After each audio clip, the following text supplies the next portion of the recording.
نبي እግዚአብሔርና ለዓላ ሕዋቴ እንካ ክንብሎ ኢና ንእግዚአብሔር ኦ ሃሌሉያ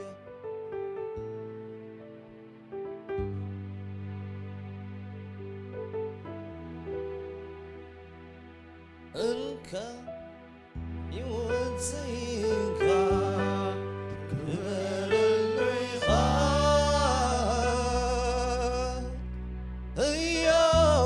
ቅዱስ መስዋዕቴ ይርበካ እንካ ሕይወተይካ ክበረሉይኻ ሕያው ቅዱስ መስዋዕቴ ይርበካ ከምቲ ስኻት ደልዮ ከምቲ ናይ ልብኻ ጎይታይ ተጠቀመሉ ንዕላማኻ እንካ ሕይወተይካ ክበረሉ ኢኻ ሕያው ቅዱስ መስዋዕቴ ክረክበልካ ከምቲ ስኻ ትደልዮ ከምቲ ናይ ልብኻ ጎይታይ ተጠቀመሉ ንዕላማኻ ካባኻ ተፈልየ ምንባር አይደለኔ ንስኻ ዘይብሉስ ኣይምነዮኔ ኢየሱስ ዘይምሳኻዩ ንዓይ ዝሕሸኒ ሕይወተይ በካ ኣለኹ በይንኻ ብሓተኒ ካባኻ ተፈልየ ምንባር አይደለኔ ንስኻ ዘይብሉስ ኣይምነዮኔ ኢየሱስ ዘይምሳኻዩ ንዓይ ዝሕሸኒ ሕይወተይ በካ ኣለኹ በይንኻ ብሓተኒ ዘመነይ ክበረሉ ኢየሱስ በይንኻ መዋእለይ ክበረሉ ኢየሱስ በይንኻ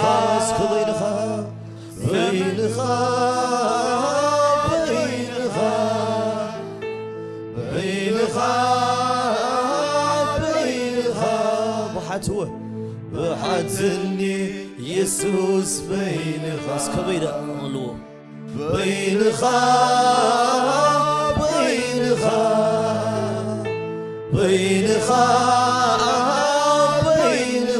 وبحت يسوس بحتني يسوس بينها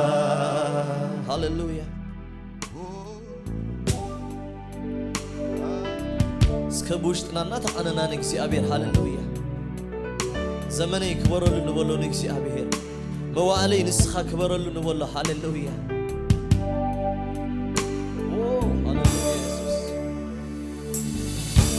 زمني كبرلو يسوس بينها مواعلي كبرلو يسوس بينها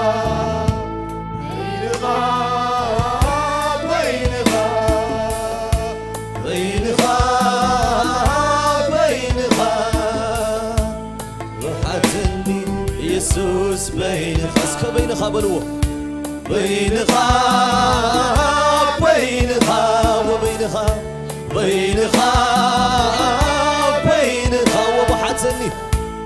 وبحتني يسوس بينها ويتاب بينها يسوس بينها سجارت ስጫነት አይደል ብደገዝ እንደድ ብደገዝ እንደድ وحتون البي بفغري خايندد وحتون البي بفغري خايندد بالبي بفغري خايندد اسكب وحتو بلو وحتون البي بفغري خايندد هالهالي بل هالحليب البي بفغري خاين سلسي زمني كبرلو يسوس بينها موالي كبرلو يسوس بينها زمني كبرلو يسوس بينها موالي كبرلو يسوس بينها سلسي بينها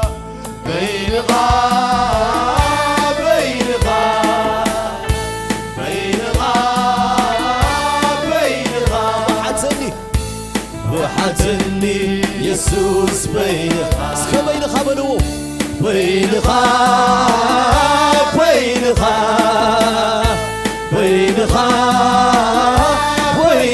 وبحت يسوس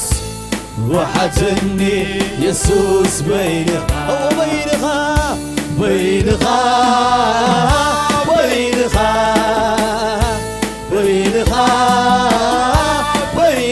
وبحت يسوس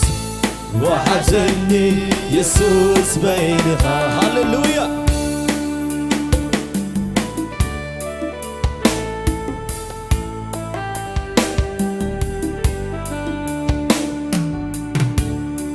أمس أنا مركبي كبر اللي عبدي خنت عبتي كبر اللي أبغيات سبسحاقي كبر اللي أبراواب تبباي كبر أبغيات سبسحاقي أبغيات سبسحاقي كبر اللي أبراواب تبباي كبر الأسكا مركبة مسعد أمس أنا مركبي كبر اللي أبراواب تبباي كبر اسكا أمس أنا مركب أمس أنا مركبي كبر اللي أبغيات سبسحاقي كبر اللي أبراواب تبباي كبر اللي كبر اللي زمني كبرلو يسوس بينها موالي كبرلو يسوس اسكندقنا زمني بلو هاللويا زمني كبرلو يسوس بينها موالي كبرلو يسوس بينها اسكب حمر بينها وبينها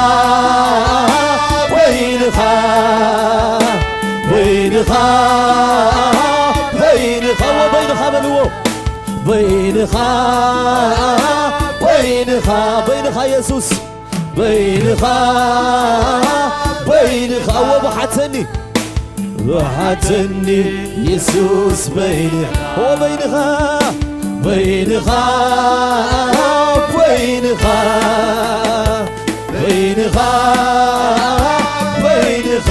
بحت يسوس وحتني يسوس بينها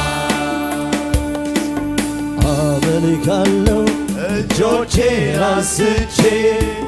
تياكي هلو رستشي علامي أنت بجانك كتاهيد يبرزا علامي أنت بجانك كتاهيد يبرزا اسكامل كالو እንደገና አመልካለሁ እጆቼን አንስቼ ጥያቄ ሁሉ ረስቼ ዓላማዬ አንተ ብቻ ነህ ከቶ አልሄድም ይወርሳል ዓላማዬ አንተ ብቻ ነህ ከቶ አልሄድም ይወርሳል ዓላማዬ አንተ ብቻ ነህ ከቶ አልሄድም ይወርሳል ምስጢሩ ምንድነው ምስጢሩ ይሄ ነው ስሙ ያስወደደው ባህሪው እኮ ነው ስሙ ያስወደደው ባህሪው እኮ ነው ስሙና ሕይወቱ አንድ ላይ ይሄዳል እንደ ኢየሱስ ያለ ከወዴት ይገኛል እንደ ኢየሱስ ያለ ከወዴት እንደ አምላኬ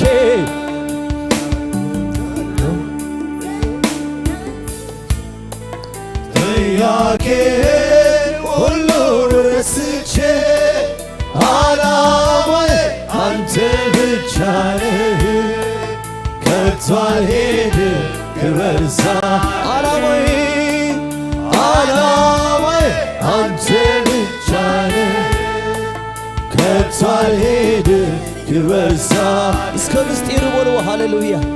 ምስጢሩ ምንድነው ምስጢሩ ይሄ ነው ስሙ ያስወደደው ባህሪው እኮ ነው ያለ ከወዴት ስለዚህ ዘመነይ ክበረሉ ኢየሱስ በይነኻ መዋዕለይ ክበረሉ ኢየሱስ በይነኻ ወይንኻ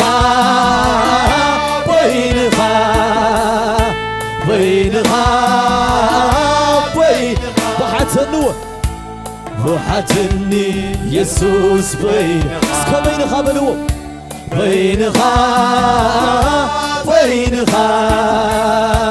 بينخا وبحت يسوس بحتني يسوس بينخا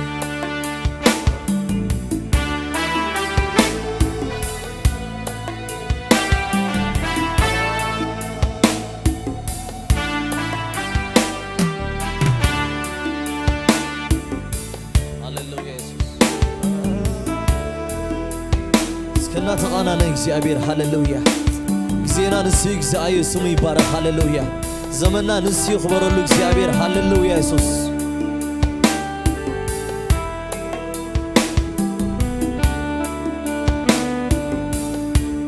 تملخ بيتنا تملخ وشاتنا يتعاتنا الكاكبري يسوي علقا مسكنا تملخ بيتنا تملخ وشاتنا يتعاتنا الكاكبري يسوي علقا مسكنا يتعاتنا الكاكبري يسوي علقا مسكنا يتعاتنا الكاكبري يسوي علقا مسكنا يتعاتنا الكاكبري يسوي علقا مسكنا يتعاتنا الكاكبري يسوي علقا يتعاتنا يتعاتنا الكاكبري يسوي علقا مسكنا يتعاتنا الكاكبري يسوي علقا مسكنا خالي أملاك هيفلت خالي أملاك هيفلت سبع عمر خالي أملاك خالي أملاك هيفلت خالي أملاك هيفلت خالي نقوس خالي نقوس هيفلت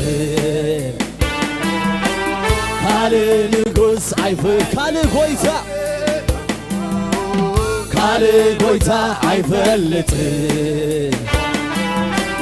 خالي قويتا هيفلت سلازي تملخ ولو تملخ بيتنا تملخ وشاتنا يتعاتنا الكاكبي يسوع الكامسكنا تملخ بيتنا تملخ وشاتنا يتعاتنا الكاكبي يسوع الكامسكنا يتعاتنا الكاكبي يسوع الكامسكنا يتعاتنا الكاكبي يسوع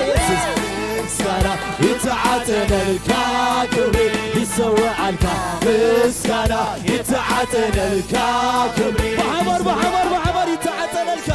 يتعاتنا الكاكبي يسوع الكامسكنا يتعاتنا الكاكبي يسوع الكامسكنا يتعاتنا الكاكبي يسوع الكامسكنا يتعاتنا الكاكبي يتعاتنا الكاكبي يسوع الكامسكنا يتعاتنا الكاكبي يسوع الكامسكنا يتعاتنا الكاكبي يسوع الكامسكنا يتعاتنا الكاكبي يتعاتنا الكاكبي يسوع الكامسكنا يتعاتنا الكاكبي يسوع الكامسكنا علي أملاك حيفلتي علي أملاك حيفلتي علي أملاك حيفلتي علي أملاك حيفلتي يتعاتنا الكاكبي يسوع الكامسكنا يتعاتنا الكاكبي يسوع الكامسكنا يتعاتنا الكاكبي يسوع الكامسكنا يتعاتنا الكاكبي يسوع الكامسكنا يتعاتنا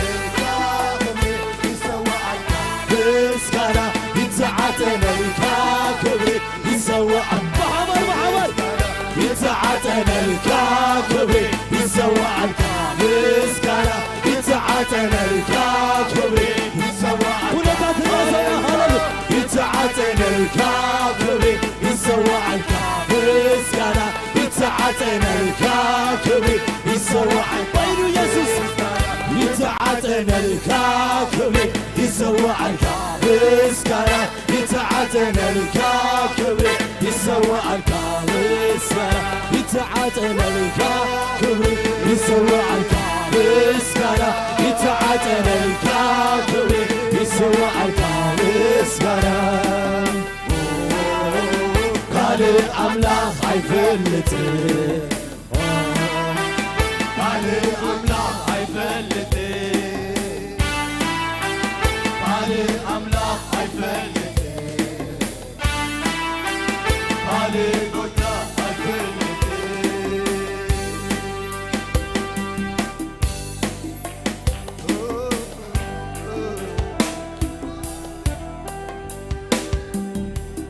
أنا بيتين كنا نعخام قالي ورجالا أنا بيتين كنا نعخام قالي ورجالا أنا بيتين أنا بيتين كنا نعخام قالي يبني تعد تملخ بيتنا تملخ وشاتنا يتعاتنا الكاكبي يسوع الكامسكنا تملخ بيتنا تملخ وشاتنا يتعاتنا الكاكبي يسوع الكامسكنا يتعاتنا الكاكبي يسوع الكامسكنا يتعاتنا الكاكبي يسوع يتعاتنا يتعاتنا الكاكبي يسوع الكامسكنا يتعاتنا الكاكبي يسوع الكامسكنا يتعاتنا الكاكبي يسوع الكامسكنا يتعاتنا الكاكبي يسوع الكامسكنا يتعاتنا الكاكبي يسوع الكامسكنا يتعاتنا الكاكبي يسوع يتعاتنا يتعاتنا الكاكبي يسوع الكامسكنا يتعاتنا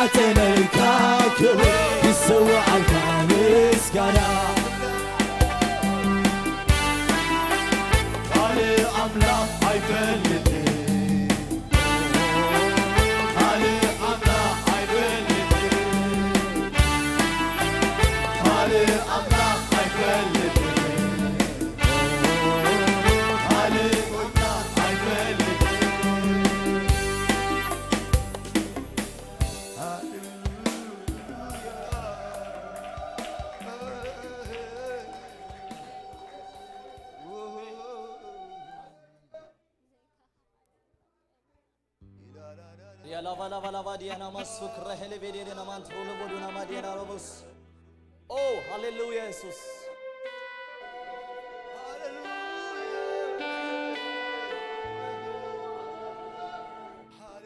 روحنا እግዚአብሔር መንፈስ ሃሌሉያ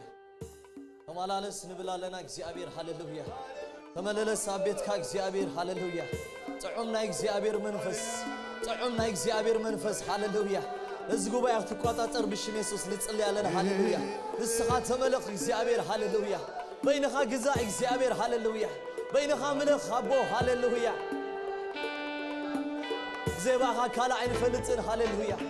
زي بقى كلا عين ملخن هاليلويا أملاخنا عبي أملاخيخا هاليلويا لعل كناتات نسخة عبي أملاخيخا لعل نجرات نسخة عبي أملاخيخا هاليلويا لعل كناتاتنا نسخة عبي أملاخيخا هاليلويا لعل تسبع نسخة عبي أملاخيخا لعل تنسبع نسخة أملاخيخا هاليلويا بغناتنا نسخة عيتدرتن بنجراتنا نسخة عيتدرتن هاليلويا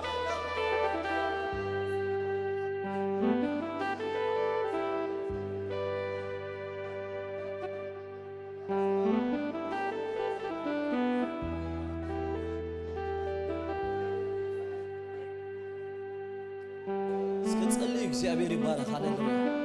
ፊል ፍሪ ሃሌሉያ ይحوات እስከ ንጸልይ እግዚአብሔር ይባረክ እግዚአብሔር አብ ስራህ ይحوات ሃሌሉያ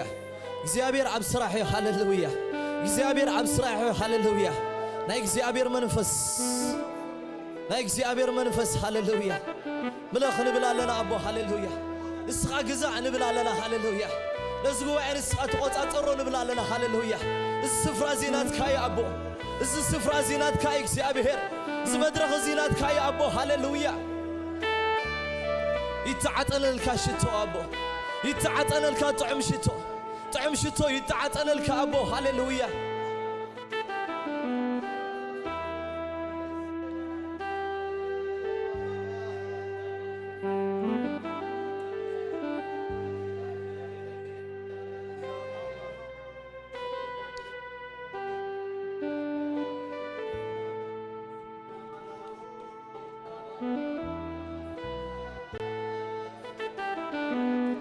هاليلويا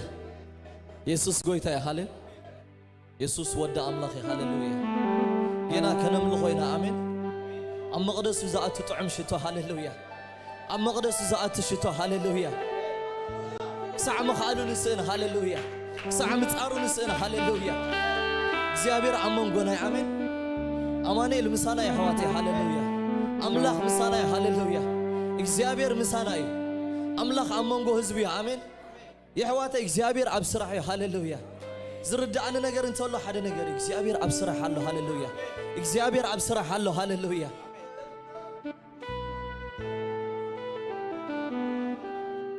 እምነት አለና ናበልና ከነምል ኮይና ሃሌሉያ ሕጂውን ተስፋና አብ አምላኽ አሜን አብ ትስማዕ ነገር ተስፋ የለን ሕዋተይ ካብ ትዝባሃል ነገር ተስፋ የለን ሃሌሉያ ተስፋና ግን ካብ አምላኽ ሃሌሉያ ረድኤትና ግን ካብ አምላኽ ሃሌሉያ ወይሽሩ ሚሎ ሃሌሉያ ንረድኤትካ ኣብ ሰማያት ዝተወጽሐ እግዚአብሔር ትንረድኤትካ ሓወይ ኣብ ሰማያት ዝተወጽሐ እግዚአብሔር ትንረድኤትካ ኣብ ሰማያት ዘሎ ሃሌሉያ ትንረድኤትና ኣብ ሰማያት ዘሎ አምላኽ ሃሌሉያ ዝመስሎ መን እዩ ሕዋተይ ከም አምላኽና ዝበለ አምላኽ የለን ሃሌሉያ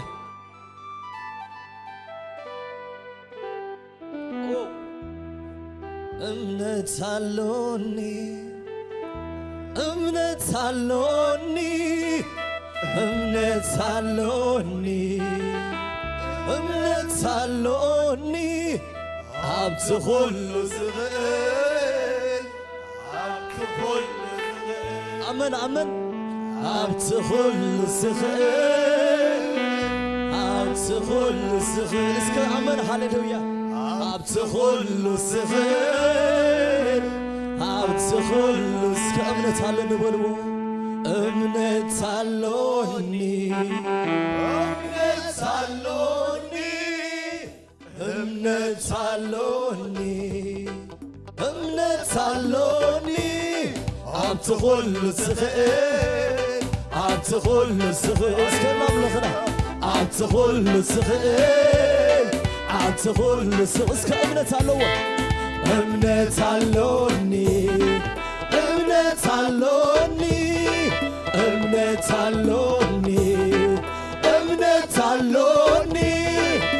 عتغل الصغير عتغل الصغير سي عتغل الصغير عتغل أمنت على وقت عتغل الصغير عتغل الصغير كم عمل أمنت علوني أمنت علوني أمنت علوني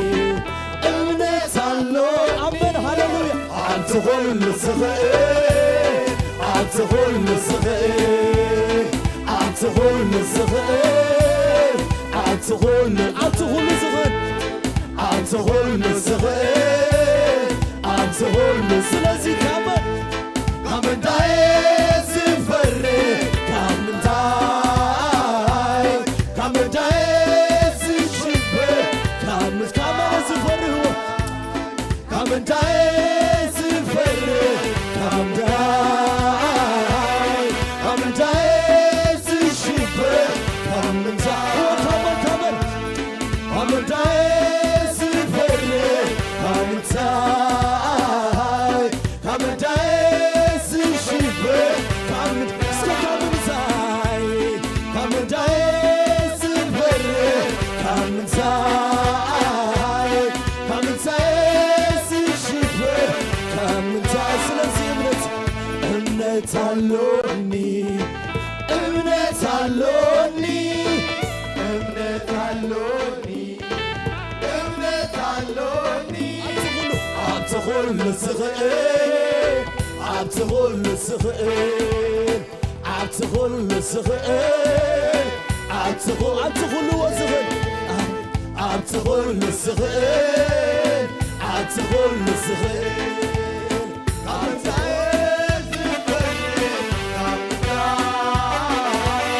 كامن تايس الشبر كامن تايس الفرق كامن تايس الفرق كامن تايس الشبر كامن تايس التحيال علو مساي التجينا علو مساي التحيال علو مساي التجينا علو مساي التحيال ولو علو مساي التجينا علو مساي تبرتو علو تحاسي علو أملاغي علو نقصي علو فتوي ولو فتوي علو أملاغي علو أدوناي علو من الشاداي علو سلازي كمان داي زفري كمان داي زشبر كمان داي زفري كمان داي زشبر كمان داي زفري كمان داي زشبر كمان زفري كمان داي زفري كمان داي زشبر كمان داي التحيان علو مساي تبرتو علو مساي تحيان تجينا علو مساي أملاغي علو مساي نقصي علو مساي علو مساي يسوسي علو مساي تبرتو علو مساي أدوناي علو مساي الشاداي سلازي كمان داي سفري كمان داي سشبر كمان داي سفري كمان داي سشبر كمان داي سفري كمان داي سشبر كمان داي أمنت علوني أمنت علوني كل صغير كبتاعت أنت كل زفير أنت كل صغير أنت كل أنت خلوة أنت كل صغير أنت كل أنت خلوة أنت كل صغير أنت أنت أنت كل صغير أنت كل صغير أنت خلوة أنت كل صغير أنت كل هاليلويا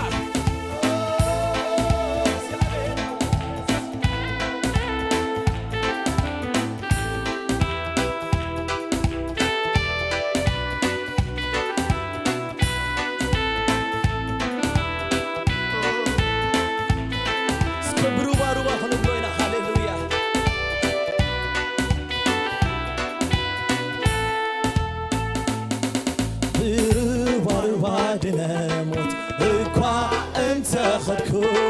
كفو عيفرهني من ديوزن سكبروا باروبا بروبا دنموت اكوا انت خدكو كفو عيفرهني من ديوز سكبروا باروبا دنموت بروبا دنموت اكوا انت كفو عيفرهني من ديوسن مغري عملاخ باي من يوسخ الكيلو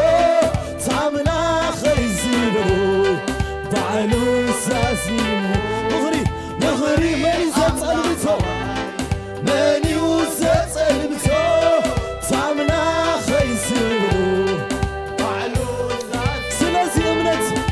امنت علوني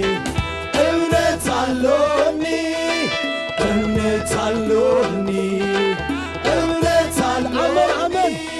عاد تغل الصغير عاد تغل الصغير عاد تغل الصغير عاد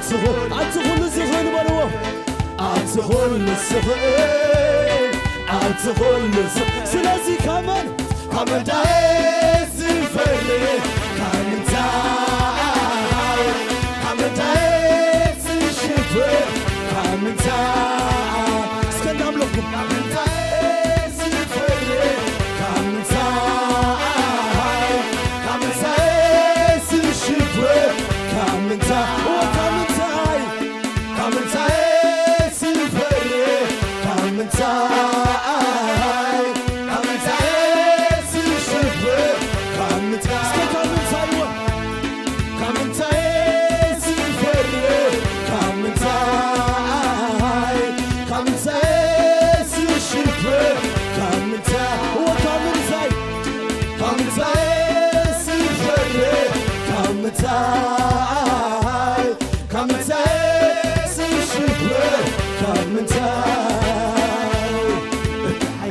Allo Messiah, Allo Messiah,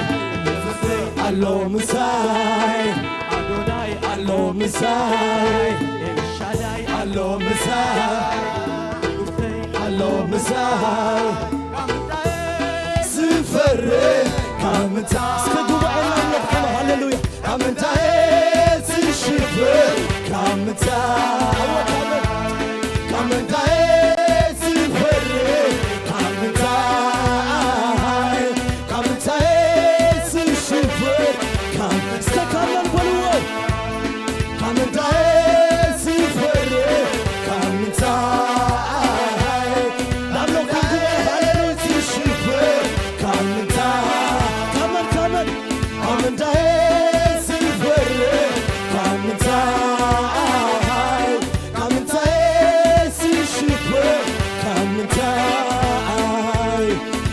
عيال علو مساي التجينا علو مساي أملاخي علو تبرتو علو تبرتو علو التحيال علو أملاخي علو نقصي علو مساي كمان دايس فري كمان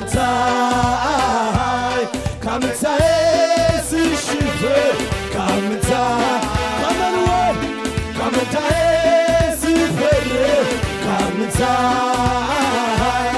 kamtai si shipe kamwa kamtai si fere kamtai si shipe kamtai hallelujah it's birta allo misai allo misai allo misai ፍትወይ አሎ ምስ ንጉሰይ አሎ ተሓያሉ እትሓያል አዶናይ አዶናይ አሎ ኤልሻዳይ አሎ ሃሌሉያ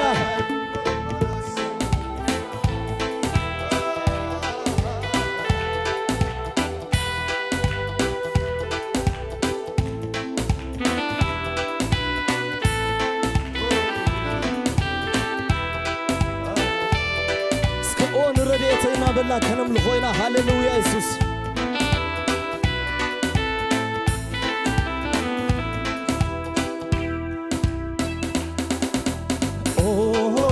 ንረዲኤት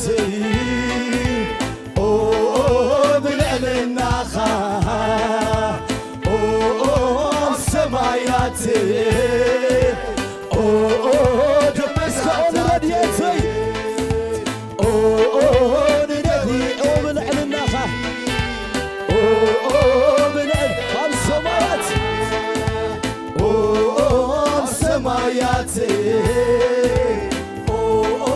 ደመናታት ዝተወፅዓካ መን ይመስለካ መን ይመስለካ መን ይመስለካ መን ይመስለካ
እትሓያል አሎ ምሳይ እትብርትዕ አሎ ምሳይ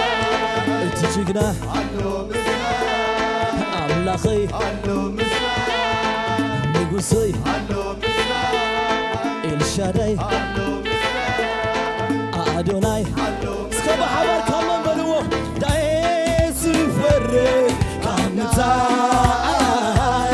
ካምንታይ ሲሽፈር ካምንታ እስከ ካመንዎ ካምንታይ እስከ ብሽሽር ሃለ ያሸብሽብ ካምንታይ ሲሽፈር ካምንታ ወካምንታይ ካምንታይ ሲፈር ካምንታይ ሲሽፈር ካምንታይ አሎ ምሳይ አሎ ምሳይ እግዚአብሔር አሎ ምሳይ አማኑኤል አሎ ምሳይ ከአሊ አሎ ምሳይ ተሐሲ አሎ ምሳይ ካመዳይ ዝፈር ካምንታይ ዝሽብር ካምንታይ ዝፈር ካምንታይ ዝሽብር ሃሌሉያ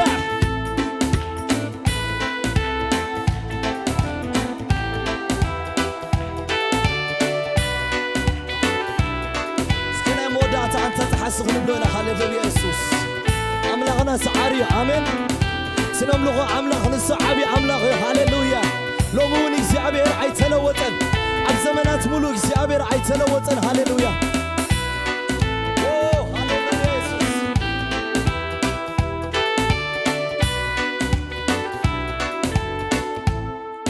አንተ ተሐሲ ምሳኻነ ትሕስ ካብቶም ሰዓርቲ ኣሲናይ አንተ ተሐሲ አንተ ተሐሲ ምሳኻነ ትሕስ ካብቶም ሰዓርቲ ኣሲናይ ኢየሱስ ሰዓሪ ኢየሱስ ሰዓሪ ምሳኻ ካብቶም ሰዓርቲ ካብቶም ሰዓርቲ ኣሲ አንተ ተሐሲ አንተ ተሐሲ ምሳኻነ ትሕስ ካብቶም ሰዓርቲ ኣሲና ስለዚህ እምነት አለን በልዎ እምነት አለኒ እምነት አለኒ እምነት አለኒ እምነት አለኒ አንተ ሁሉ ስኽእል አንተ ሁሉ ስኽእል አንተ ሁሉ ስኽእል አንተ ሁሉ አንተ ሁሉ አንተ ሁሉ ስኽእል አንተ ሁሉ ስኽእል ካብቲ አንተ ሁሉ ስኽእል አንተ ሁሉ ስኽእል አንተ ሁሉ ስኽእል አንተ ሁሉ ስኽእል ሃሌሉያ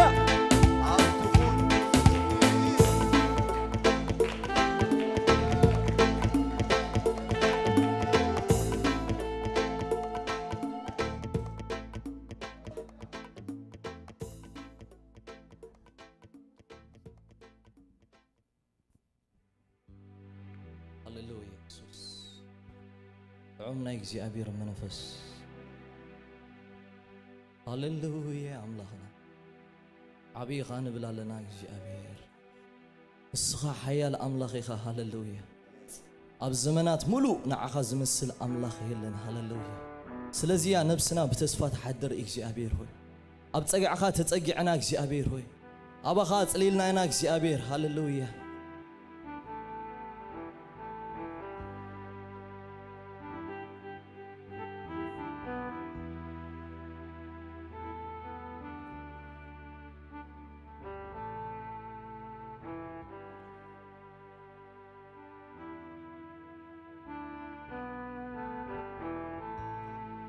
ዝመስልካ የለን እግዚአብሔር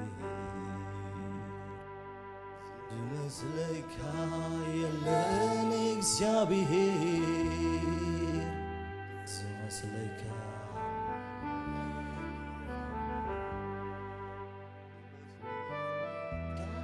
የለን እግዚአብሔር እስከ ዝመስልካ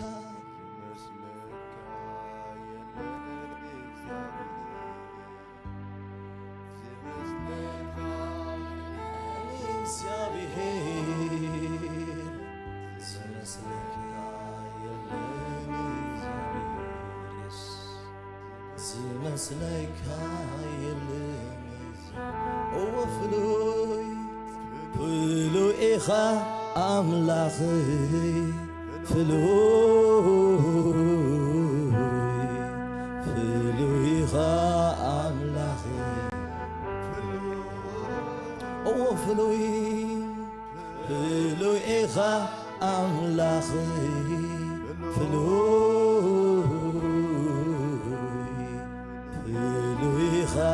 ኣምላኽ ስለዚ ዝመስለካ የለን ዝመስለካ የለን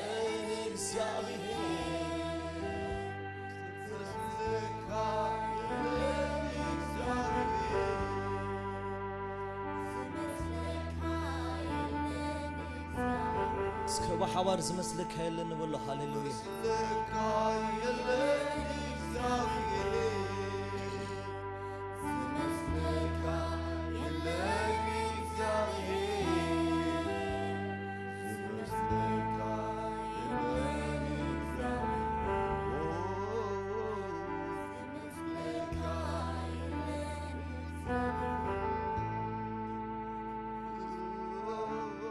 أملاخنا زمسلو أملاخ يلن هاللويا زنملخو أملاخ نسو عبي أملاخ هاللويا نسبرتو أملاخ يحواتي هاللويا أب زمانات ملو كله نجسات كوردو كيرو حواتي أملاخنا جن أب زفانلو هاللويا زنحنا نملخو أملاخ جن أب تقدس محضر الله هاللويا هاللويا يسوع سيابيري باركم هاللويا تبارك الله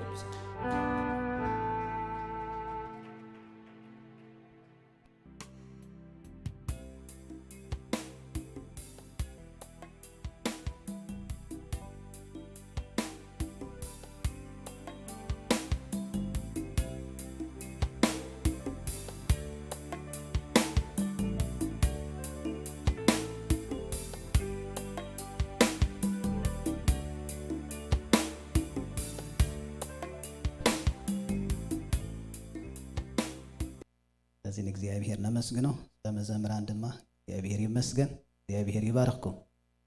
ይዳውና ለኢልና ክንባርኩም ኢና እግዚአብሔር ይመስገን መመሊሱ እግዚአብሔር በጸጋ መመሊሱ እግዚአብሔር በመንፈሱ በቅባአቱ እግዚአብሔር ክራኸቦም ሃሌሉያ በኢየሱስ ክርስቶስ ያው ስም እግዚአብሔር አቦ ነባርኩም አለና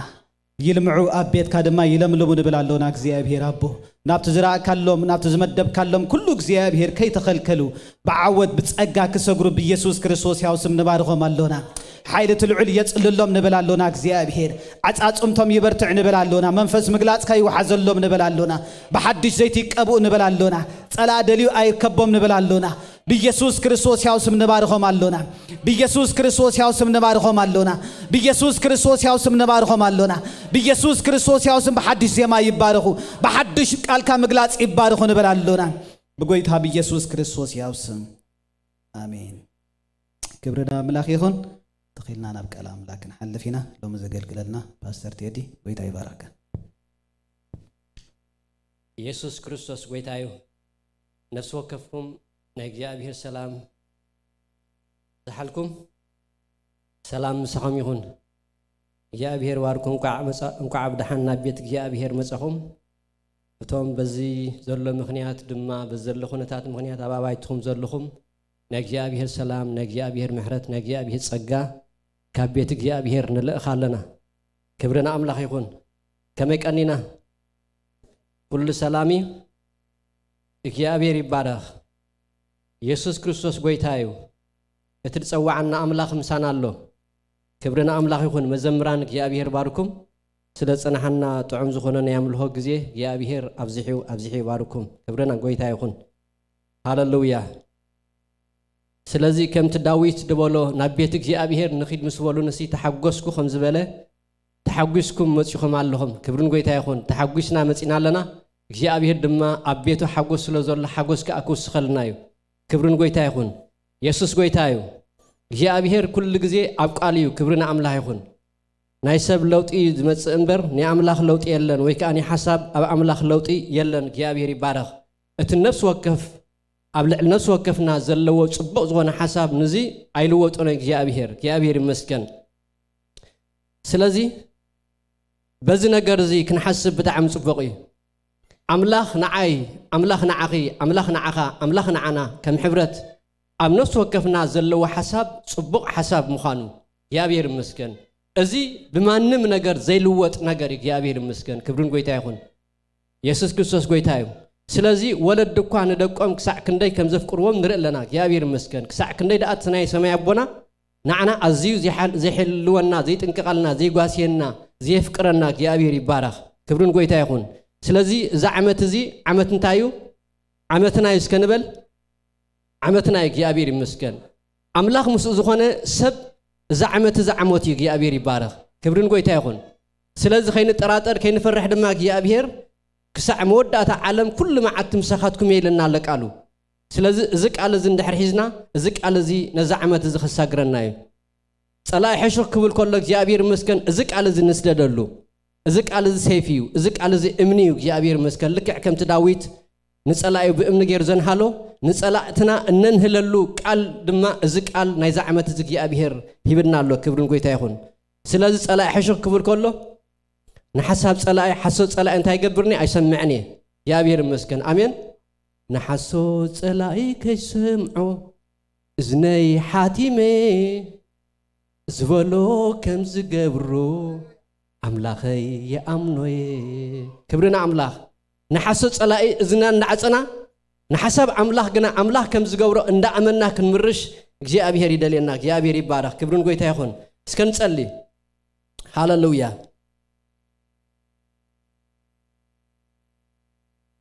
እግዚአብሔር ክብርን ጎይታ ይኹን ከምዚ ብመዝሙር ጌርና እግዚአብሔር ይመስገን ሃሌሉያ ኣምላኽ ምሳና ከም ዘሎ ክንዝምር ድጸናሕና እግዚአብሔር ይመስገን ሃሌሉያ ሕጂ ድማ ኣምላኽ በቃሉ ድማ እግዚአብሔር ይመስገን ነቲ ክንዝምሮ ጸናሕና ድማ ከጽንዓልና እዩ እግዚአብሔር ይባረኽ ሃሌሉያ የእምሮና ሐሳብና ልብና ኩሉን ትናናስከ ነቲ ህያው ዝኾነ ቃል ይገዛእ በዚ መዓልቲ እዚ እግዚአብሔር ይባረኽ ሃሌሉያ ኣብ ቤትካ ዝነብሩ ብፃዕንዮም ኩሉ ግዜ ድማ ይውድስኻ ይብል ናይ እግዚአብሔር ቃል ስለዚ ኣብ ቤት እግዚአብሔር ምንባር ብፅዕናይ እግዚአብሔር ይመስገን ሃሌሉያ ክብሪዩ እግዚአብሔር ይባረኽ ሃሌሉያ እግዚአብሔር ኣቦና ኣዚና ነመስግነካ ኣለና ጎይታ በዚ መዓልቲ እዚ ንነፍሲ ወከፍና ስለ ዝረዳእኻና እግዚአብሔር እዛ መዓልቲ እዚኣ እዛ ግዜ እዚኣ ድማ ስለ ዝሃብካና ኣብ ቤትካ ኮይና እግዚአብሔር ኣምላኽ ሃሌሉያ ንዓኻ ከነምልኽ ንዓኻ ክንዝምር ንዓኻ ከነመስግን እግዚአብሔር ዕድል ስለ ዝረኸብና ጎይታ ከም ብፁዓን ኮይና ነመስግነካ ኣለና እግዚአብሔር ክብሪ ንበካ ኣለና በዚ መዓልቲ እዚ ሕጂ ድማ እግዚአብሔር ኣምላኸይ ከምቲ ብመዝሙር ጌርካ እግዚአብሔር ኣቦ ክትዛረበና ጸናሕና ንሕና እውን እግዚአብሔር ከነምልኸካ ጸናሕና እግዚአብሔር ብቓልካ ጌርካ ድማ እግዚአብሔር ልብ ነፍሲ ወከፍና ንስኻ ክትዛረብ የእምሮና ሐሳብና ኩሉ ድማ እግዚአብሔር ንቓልካ ዝተገዝአ ክኸውን እቲ ዝገዝእ ህልውናኻ ኣብ ማእኸልና ስለ ዘሎ እግዚአብሔር በዚ ክብሪ ንበካ ኣለና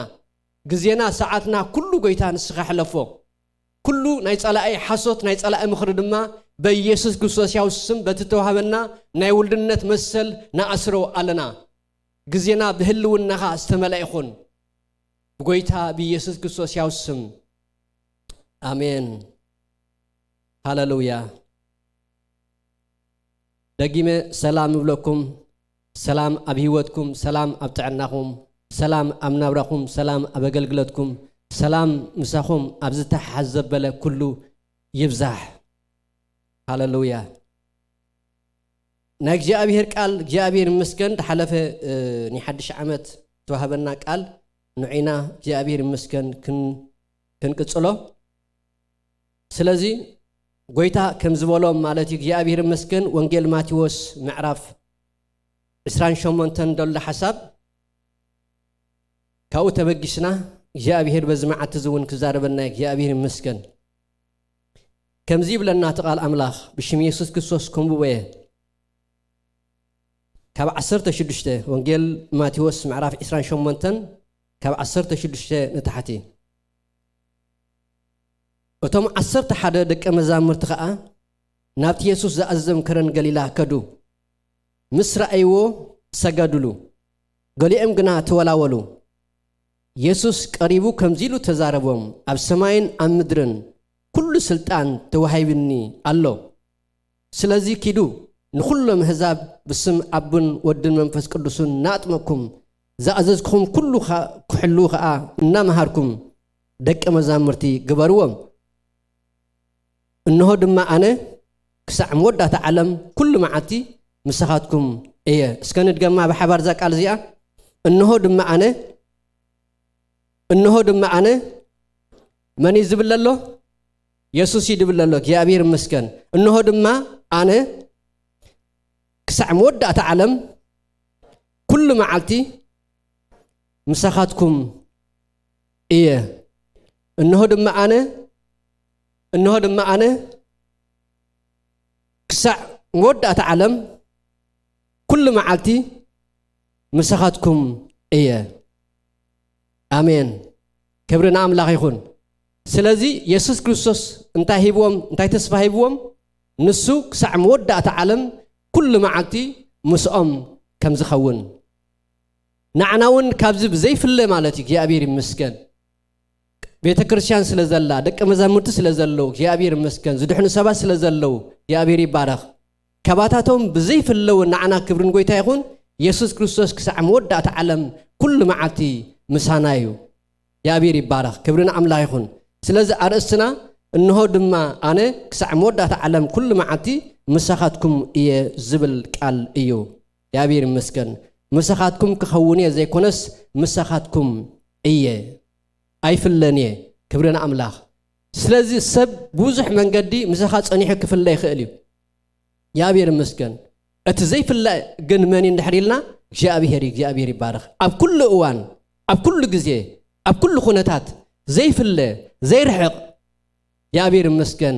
نسو أتلعل ويكا نسو قويتاي يابير بارخ كبرن قويتاي خون سلازي قويتا دحلفن إشتي حساب هبني رك يابير مسكن أبزي خناتات تتزارب ودلو حج قويتاك يابير بارخ فلي كالق معاتي كابت زفلت وزنورو 3 عامتن فرقان مسؤوم زنبره أمود ما مويتو دحر متنسيد الزارب دلك يا أبي ربارك كبرون قويتا يخون يسوس قويتايو سلازي دحر متنسو دحر نحيل موتن نحيل سيطانن سعيروسي يا أبي رمسكن نتد ودق السب دماغ يا أبي رمسكن تسفا خمزلو ويكا نايزل عالم هيوت كأتو خمزخل نتتعاطي زنبره معصو كفيتو يا أبي رمسكن بعوت تسيوك يا أبي رمسكن نزك على زي زبل دلو كبرون قويتا يخون هاللويا سلازي ندك مزامور تدما كم زي في اليوم أبز خد وزبلة أبز قلقل وزبلة نقويتا تكيم أبز عي وزبلة كله يا أبير مسكن كل معاتي مسأم كم زخانة كم زي في اليوم يا أبير مسكن رزين زخانة تسفاد اللوك قال إنها بومي تزارب دلو كبرون قويتا يقول كي دخمو كحللو نحريت كي ملسوك يا أبير مسكن تسفا خيك أرسو ناي تسفا قال كل معاتي مساخم إيه إلوام جابير مسكن هاللويا سلازي نجارات كم جالك خون كله حسب صلاة نبي وتنا كوحد ويكع كمتس كله كنذكر زجب أن حدا نجار يخون بزعمة زي قويته كل ما عتم سنة خمس الله قويته كل ما عتم سنة خمس خانة قويته كل ما عتي أبز دخمنا اللغة أبز برتعنا له أمن فسعوا وعي أبز سمعنا خانة زحل أبز سمعنا أبتفلا لك نجارات أبزك يرلو نجارات أبز تعملنا ونتخانة قويتا كل ما عتي مسانا خمس الله كنرسع يا بلنان يا أبير مسكن كبرنا أملاك سلازي نايتسفاك عليو يا أبير بارخ نزعمت زي أملاك ذهبنا نايتسفاك عليو زعمت زي يا أبير مسانا أملاك مسؤولنا حزب مخانا نذكر له نايتسفاك عليو يا أبير بارخ كبرن قويتا يخون يسوس قويتايو سلازي بزعمت زي يسوس كريستوس مسانايو يسوس كريستوس مساخومي يسوس كريستوس مساخيو يا أبير مسكن مسانا مس نفس وقفنا أيو كبرن قويتا يخون هاللويا كبرن قويتا يخون مزمور داويد كم زبل قال الله يا أبير مسكن كلنا أنفلتو قالك يا أبير بارخ هاللويا كلنا أنفلتو كلنا أندقمو مزمور داويد إسران سلسن كم زيب لنا بحبار كن أوجيناك يا أبير مسكن هاللويا እግዚአብሔር ጓሳየዩ እግዚአብሔር ጓሳየዩ ዝጎድለኒ የብለይን አብሉ ምዕሽኻ ይውዕለኒ ናብ ዝዓርፈሉ ማይ ይመርሐኒ ንሱን ነፍሰይ ይህድኣ ምእንቲ ስም ኢሉ መንገዲ ጽድቂ ይመርሐኒ በትርኻን ምርኩስካን የጸናንዓኒ እዩ ንስኻ ምሳይኻ እሞ برباروا دنمت كوا أنت خدكو برباروا دنمت كوا أنت خدكو كفو أي فرهني نرأسي نسخة أبكنمي قد صلاتي ما عدت سرع علي نرأسي بزيت تلخيو سوى جرب بالله بحقي سهلن محرتن بكل عدمي كسعبانين أبيتك جي أبيهر نزل عالم كنبريه أبيتك جي أبيهر كأ نزل عالم كنبريه كبرن قويتا يخون سلازي داويت نزي كبلو خلق جي أبيهر مسكن أتي ما أخل نايت حسب جي أبيهر مسوء مهلاوي كبرن قويتا يخون أباقي خونه أطالو خونه جي أبيهر مسكن أتمسرتاوي أبيهوتن ددليان انتاي نحريلنا زبل عند ستاني أيكون عندي كبرنا أملاخ سلازي እግዚአብሔር ጓሳዬ ይሉ እግዚአብሔር ነትል ዑዝ ኾነ አምላኽ ከም ዓብዝ ኾነ ጓሳ ናይ ጉስነት ነገር ድማ ዳዊት አጸቢቁ ስለዝፈልጥ ማለት እዩ እግዚአብሔር ይመስገን ስለዚ ዝጎድለኒ ድማ የብለይን ኢሉ እግዚአብሔር ጓሳይ ካብ ኮነ ካብ ምዃን ተላዕለሲ ኣብ ህይወተይ እንታይ የለን ዝጎድለኒ የለን ምክንያቱ ዳዊት ፈልጥ እዩ ንሱ ካብ ጉስነት ክእለ ከሎ ነተናባጊዕ ዘድልየን ነገር ከም ዝጎድለን ፈልጥ እዩ ንሱ ምስአን ክኸውን ከሎ ግን ናብቲ ዘድልየን ዘበለ ኩሉ ይወስደን ይመርሐን እግዚአብሔር ይመስገን ክብርን ጎይታ ይኹን ስለዚ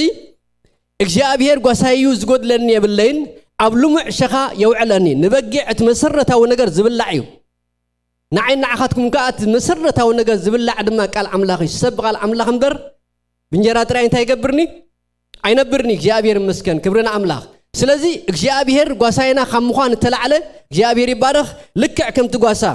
ነባጊዕን ኣብ ልሙዕ ሸኻ ዘውዕለን ናብ ዝዓርፈሉ ማይ ድማ ዝመርሐን ማይ ድማ መንፈሳዊ መግቢ ወይ ከዓ መንፈስ ቅዱስ እግዚአብሔር ይመስገን ሃሌሉያ ስለዚ ንዓይን ንዓኻትኩም ድማ እግዚአብሔር ምሳና ካብ ምዃን ተላዕለሲ ብዝብላዕ ብቃል እግዚአብሔር ይበና ብስተ ድማ ዝመርሐና ዘጸናናዓና ደዘክረና ናብሐቅ ዘበለ ኩሉ ክመርሐና ዝኽእል ናይ እግዚአብሔር መንፈስ ድማ ኣብ ውሽጥና ሓቲምሎ ክብርና አምላኽ ይኹን ኢየሱስ ክርስቶስ ጎይታ እዩ እቲ ምንጭ እንታይ እንድሕሪልና እግዚአብሔር ምሳና ካብ ምዃን ተላዕለ እግዚአብሔር ይባረኽ ስለዚ ኣብ ልሙዕ ሸኻ የውዕለኒ ናብ ዝዓርፈሉ ማይ ይመርሐኒ ምስ በለ ንሱ ንነፍሰይ ይህድኣ ዝደልዮ ዘበለ ኩሉ ምስ ረኸባሲ እንታይ ይገብራ ይዓርፋ ደስ ብለን ይሃድኣ እግዚአብሔር ይመስገን ክብርን ጎይታ ይኹን ምእንቲ ስሚሉ ድማ መንገዲ ጽድቂ ይመርሐኒ ክብርና አምላኽ በትርኻን ምርኩስካን የጸናንዓኒ ንስኻ ምሳይኻ እሞ እግዚአብሔር ይመስገን ሩባሩባ ድነመትኳ እንትኸድኩ እንታይ አይፈርህን ክፉ አይፈርህን እግዚአብሔር ይመስገን ሩባሩባ ድነመት ክህሉ ክእል እዩ ክትሓልፎ ዘለካ ነገር ክትሓልፎ ኢኻ እግዚአብሔር ይባረኽ ነገር ግን ነቲ ክሕለፍ ዘለዎ ግን ብምንታይ ተሓልፎ ብጸጋ አምላኽ ተሓልፎ አይፈርህን እግዚአብሔር ይመስገን ክብርን ጎይታ ይኹን ንምንታይ እንድሕሪልና ንስኻ ምሳይኻ እሞ ብሩባሩባ ድነመትኳ እንትኸድኩ ክፉ አይፈርህን እግዚአብሔር ይመስገን እግዚአብሔር ምስኻ ክኸውን ከሎ ነቲ ንኻልኦ ዘፍርሖም ንዓኻ ግን ኣይከፍርሐካን እዩ ነቲ ንኻልኦ ዘጨንቆም ንዓኻ ግን ኣይጨንቐካን እዩ ነቲ ንኻልኦ ዘሰንብዶም ንዓኻ ግን ኣይሰንብደካን እዩ እንታይ እቲ ነገር እንድሕሪልና እግዚአብሔር ይባረኽ ንስኻ ምሳይኻ እሞ እግዚአብሔር ምስኻ ካብ ምዃን ዝዓቢ ነገር የለን እግዚአብሔር ምስኻ ምዃን ማለት ክብረት እዩ ርዝነት እዩ እግዚአብሔር ይባረኽ ክብርና አምላኽ ኢየሱስ ክርስቶስ ጎይታ እዩ ሃሌሉያ ስለዚ እግዚአብሔር ምስኡ ካብ ምዃን ተላዕለሲ ብሩባሩባ ድነመትኳ እንተሓለፈ እንታይ ይገብርኒ ኣይፈርህኒ ኢሉ እግዚአብሔር ይመስገን ክብርን ጎይታ ይኹን ስለዚ እምበኣር እግዚአብሔር ምሳኹም ክብለና ከሎ ወይ ድማ ኣነ ክሳዕ መወዳእታ ዓለም ኩሉ መዓልቲ ምሳኹም ክብል ከሎሲ ሰብ ዝሓልፎ ነገር ኣለዎ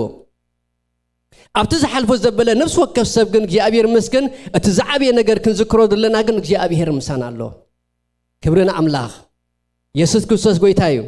ክሓልፍካ መቸስ ናይ ክብሪ እዋን ክትረክብ ኣይትኽእለን ኢኻ እግዚአብሔር ይመስገን ሓደ ናይ ክብሪ ነገር ክትረክብ እንድሕር ኮንካ ገለ ነገር ክትሓልፍ ኣለካ እግዚአብሔር ይባረኽ ስለዚ ኣብ ናሓልፎ ዘበለ ኣብ ኩሉ ስጉምታትና ግን ክፍለየና ዘይክእል ህያው ዝኾነ ኩሉ መዓልቲ ካባና ክፍለ ዘይክእል አምላኽ ኣለና እግዚአብሔር ይባረኽ ነፍስና ክነዘክራ ደለና እዝዩ ክብርን ጎይታ ይኹን ንስኻ ምሳይኻ እሞ ብሩባሩባ ድነመትኳ እንትኸድኩ እንታይ አይፈርሕን ክፉ አይፈርሕን ክብርን አምላኽ እቲ ክፉእ እሲ ኣይትፈርሖን ብጎይታ ሓይሊ ትረክብ ብጎይታ ጸዓት ትረክብ ብጎይታ ምስጋርሲ እግዚአብሔር ይመስገን ትብዓት ይኾነካ እግዚአብሔር ይባረኽ ክብርን ጎይታ ይኹን እግዚአብሔር ይመስገን ንስኻ ኣብ ቅድሚ ጸላእተይካ እንታይ ትገብረለይ ማዕዲ ትሰርዓለይ እግዚአብሔር ይመስገን ጸላእትኻ ክሳዕ ዝደናገሩ ደምጽዎ ኣምጽኦም ዘለዎም ዓቕሚ ኩሉ እግዚአብሔር ይመስገን ናባኻ ዝመደብዎ መዲቦምሲ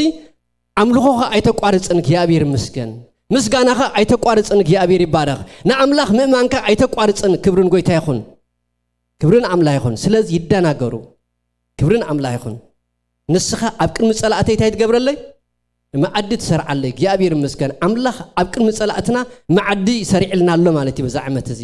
ጸላእትና እናረኣዩ እግዚአብሔር ይመስገን ንበልዓሉ ማዕዲ ጸላእትና ፈትዮም ካይፈተው እግዚአብሔር ይመስገን ሃሌሉያ ክሳዕ ዝደናገሩ ክብርን ኣምላኽ ይኹን ኣብ ቅድሚ ጸላእትና እግዚአብሔር ማዕዲ ሰሪዕልና ኣሎ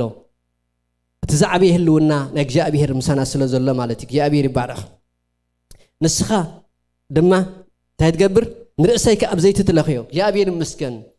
زيتي مالتك أنا منفس قدوس ناي تصقع أملاخ ناي قبات أملاخ اللونك يا أبير مسكن كبرنا أملاخ سلازي أملاخ لكع كمتي أمزمر داوتي الودلو نعمت بسهلخات تخلي لا يلومش أسر كان ما انتهي ينتبتب سبحي ينتبتب مالت زيتي قبات مالتي برخت هلونا أملاخ مالتك يا أبير مسكن أبزد ما داويت انتهي بلالو نرأسي بزيت تلخيو سوائك أنت يقبر الله ينجرب الله يا أبير مسكن نعي مليئسي اتقبعت أباي فسيسوسي نمزحز خون قبعت كأكابي وتيكوسي مالتي اتمنش مني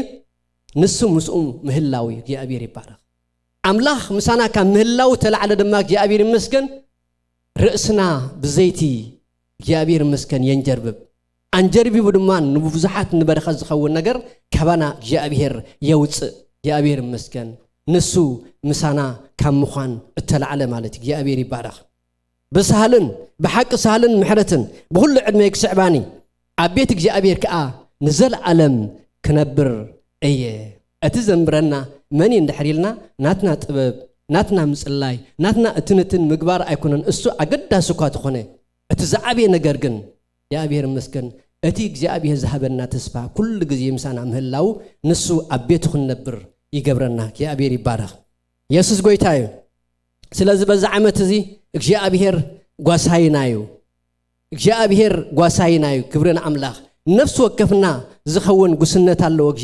يا أبير مسكن كبرنا قويتاي خون أزد حرم بال رومي معرف شمونت كرينام نبتقن حسابنا خنا أتيناك يا أبير يبارك رومي معرف شمونت نايجي أبير قال كم زيب لنا حلفن بيبنا نيرنا جميرنا رومي شمونت سلاسان حدن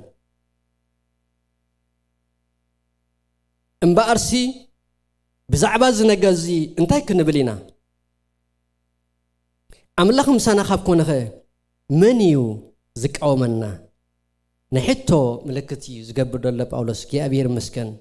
امبارسي بزعباز نجازي انتي كنبلينا أملاخ مسانا خابكونه مني زكاو منا زكاوم يلنا يكونن أملاخ مسؤول كبهاللو ويكا أملاخ مسؤول دلو سبسي كب أملاخ زعب نجاز سلازي لنا أملاخ كقومه ويكا التقاومون كسعرون أملاخ زخل سلازي لسي بزعباز نجاز ويكا أمبارسي بزعباز نجاز انتي كنبلي نايلو أملاخ مسانا خابكونه منيو زكاومنا كبرن قويتا يخون أتنودوكا من تخلاتنا حليفو زهابون بر زي نحفو كما يدا أخمس كل زي بنا بالدعم مسرة وزغنا حساب اتن ودو نتحد ودو حساب ومو لك كمت أبراهام سي نتحد ودو أبكرن موريا نعملاخ دسوء مالتك يا أبير مسكن سلازي أولس دمان تايب الله مسلكم اتن ودو كام من تخلاتنا أحليو ذهب بر زي نحفوس كسع كندي دا مسؤو كله زي بنا أبتو كله الله يا أبير مسكن زد لينا زبله كل ما تقللسي كل يوك يا أبير مسكن كابيك سع زد ليون سب وكأن بكريستوس زعمنا سب يا أبير مسكن أملاخ أو أتوجيروس هيبنا كبرن قوي تاخون سلازي أتن ودو كام من تخلاتنا حليفو ذهب بر زين حفو كسع كندي دا أمس كله زهيبنا نتخك أو منا زمت نسعر اللغة كسع كنديك يا أبير زهيبنا حيل زهيبنا صقا زهيبنا طبب زهيبنا كبرن أملاخ يخون يسوع كريستوس قوي تاي مسرة وزغنا حسابي زي حساب زي يا أبير مسكن كبرنا أملاخ يسوع كريستوس قوي تاي سلازي نتوم حريات أملاخ زخص سمنيو أملاخ يتزصدق أتزغن كمنيو كريستوس يسوع أتزموته أركام موتا تكاتنسأ أبيمان أملاخ كينون مأنتنا زلمن زلو يبل يا أبير يبارك كبرنا أملاخ سلازي أتمجمر حساب باولوس سابز تقصد الله امبارح سيب زعباز نجاز انتي كنبلينا أملاخ مسانا خاف كون خام مني زك أو منا مسبله نجي أبير قال أبز انتي ذكر جي أبير مسكن أملاخ نإياسو ذهب قال إياسو باريك جي أبير موسى مسموته ويكادك إسرائيل 3 معات مسبخيلو أتحلافنا دمان أبي إياسو مسجرة جي أبير حد قال هيبوه جي أبير مسكن زمانو ملو هيوت ملو أقلقلت ملو أتندك إسرائيل كمرحل زلو مبقس زغون حساب جي أبير كزارة بخلو نرئ مالتي مصحف إياسو معرب حدا እንታይ ልዎ መስለኩም እግዚአብሔር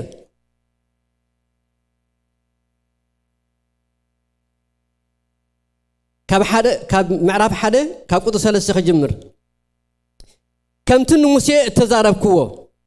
ከብዲ እግርኩም ዝረገፀታ ዘበለት ቦታ ንዓኻትኩም ሂበኩም ኣለኹ ደብኩም ካብ በረኻ ካብዚ ሊባኖስ ክሳዕቲ ዓቢ ርባ ኤፍራጥስ ብዘላ ምድሪ ሒታውያን ክሳዕቲ ኣብ ምዕራብ ፀሓይ ዘሎ ዓቢ ባሕሪ ክኸውን እዩ ሙሉእ ዕድሜኻ ዝቃወመካ ሰብ የለን ኢልዎ ክብርን ጎይታ ይኹን ዝገርም ነገር እዩ ሙሉእ ዕድሜኻ እንታይ ዝገብረካ ሰብ የለን ዝቃወመካ ሰብ የለን ክብርን ኣምላኽ ኢየሱስ ክርስቶስ ጎይታ እዩ ስለዚ ንኢያሱ እግዚአብሔር ከምዚ ካበሎ ኣምላኽ ድማ ቃሉ ኣነ ምሳኻትኩም እየ እንድሕር ኢሉሲ ሙሉእ ዘመንና ዝቃወመና ነገር ከምዚ የለና እግዚአብሔር ቃል ኮንፈርም ዝገብረልና ክብርን ኣምላኽ ምስኡ ዝኾነ ሰብ ዝቃወም እኳ እንተመጠ ነቲ ዝቃወም ግን እግዚአብሔር መስገን ሃሌሉያ እንታይ ትገብሮ ብጸጋ ኣምላኽ ትስዕሮን ተሓልፎን ማለት እዩ ስለዚ ንኢያሱ እንታይ ብሎ ኣሎ ሙሉእ ዕድሜኻ ዝቃወመካ ሰብ የልዎን ምስ ሙሴ ከም ዝነበርኩ ምስኻ ድማ ክኸውን እየ ኣሜን ዳሕዋተይ ምስ ሙሴ ከም ዝነበርኩ ኣነ ድማ ምስኻ ክኸውን እየ እግዚአብሔር መስገን ክብርን ኣምላኽ እቲ ኣምላኽ ጳውሎስ እቲ ምስ ጳውሎስ ዝነበረ እግዚአብሔር እቲ ምስ ጢሞቴዎስ ዝነበረ እግዚአብሔር እቲ ምስ አብርሃም ምስ ይስሐቅ ያዕቆብ ዝነበረ እግዚአብሔር እቲ ኣምላኽ ኣቦ ጎይታና ኢየሱስ ክርስቶስ ተባሂሉ ዝፍለጥ እግዚአብሔር ሎሙ ድማ ኣምላኸይን ኣምላኻትኩምኒ ክብርን ኣምላኽ ሎሙ ድማ ኣምላኸይን ኣምላኽኩምኒ እግዚአብሔር ይባረኽ ስለዚ ንኢያሱ ሙሉእ ዕድሜኻ ዝቃወመካ ሰብ የለን ከም ዝበሎ ኣምላኽ ምሳና ከም ምዃን ተላዕለ ድማ ኣብ ዘመንና ኩሉ ዝቃወመና የለን ክብርን ኣምላኽ ኢየሱስ ክርስቶስ ጎይታ እዩ ስለዚ ከምቲ ምስ ሙሴ ዝነበርኩሲ ካብ ሙሴ ብዘይፍለ ድማ ምስኻ ክኸውን የልዎ እግዚአብሔር ይመስገን ክብርን ኣምላኽ ስለዚ ዕድሜኻ ሙሉ ድማ ዝቃወመካ ሰብ የለን ኢሉ እግዚአብሔር ይባረኽ ኣይሓድገካን ኣይጥንጥነካን እታ ነቦታቶም ክህቦም ዝመሓልኩሎ ምድሪ ንስኻ ነዚ ህዝቢ እዚ ከተረስትዮ ኢኻ እሞ እንታይ ግበር ጽናዕ ትባዕ ከምቲ ሙሴ ባርያይ ዝኣዘዘካ ኩሉ ሕጊ ንምግባር ክትሕልዎ ጥራይ ደኣ ጽናዕን ኣዝኻ ትባዕን ናብ እትኸዶ ኩሉ ምእንቲ ክቐንዓካስ ካብኡን የማን ኮነ ንጸጋም ኣይተግልስ ነቲ ኣብኡ እተጻሕፈ ምእንቲ ተጠንቂቕካ ክትገብሮ መዓልትን ለይትን ኣሰንቱን ለምበር እዚ መጽሓፍ ሕጊ እዚ ካብ ኣፍካ ኣይትፍለዮ ሽዑ መንገድኻ ትቕንዕ እሞ ሽዑ ድማ ክሰልጠካ እዩ ጽናዕ ትባዕ ኢሎዲ ኣዘዝኩኻን እግዚአብሔር ኣምላካ ኣብ ትኸዶ ኩሉ ምስኻ ክኸውን እሞ እንታይ ትግበር ኣይትፍራህን ኣይትሸበርን ክብርን ኣምላኽ ሃሌሉያ እግዚአብሔር ኣምላካ ኣብ ትኸዶ ዘበለ ኩሉ ተኸገብረካይ ምስኻ ክኸውን እሞ ኣይትፍራህን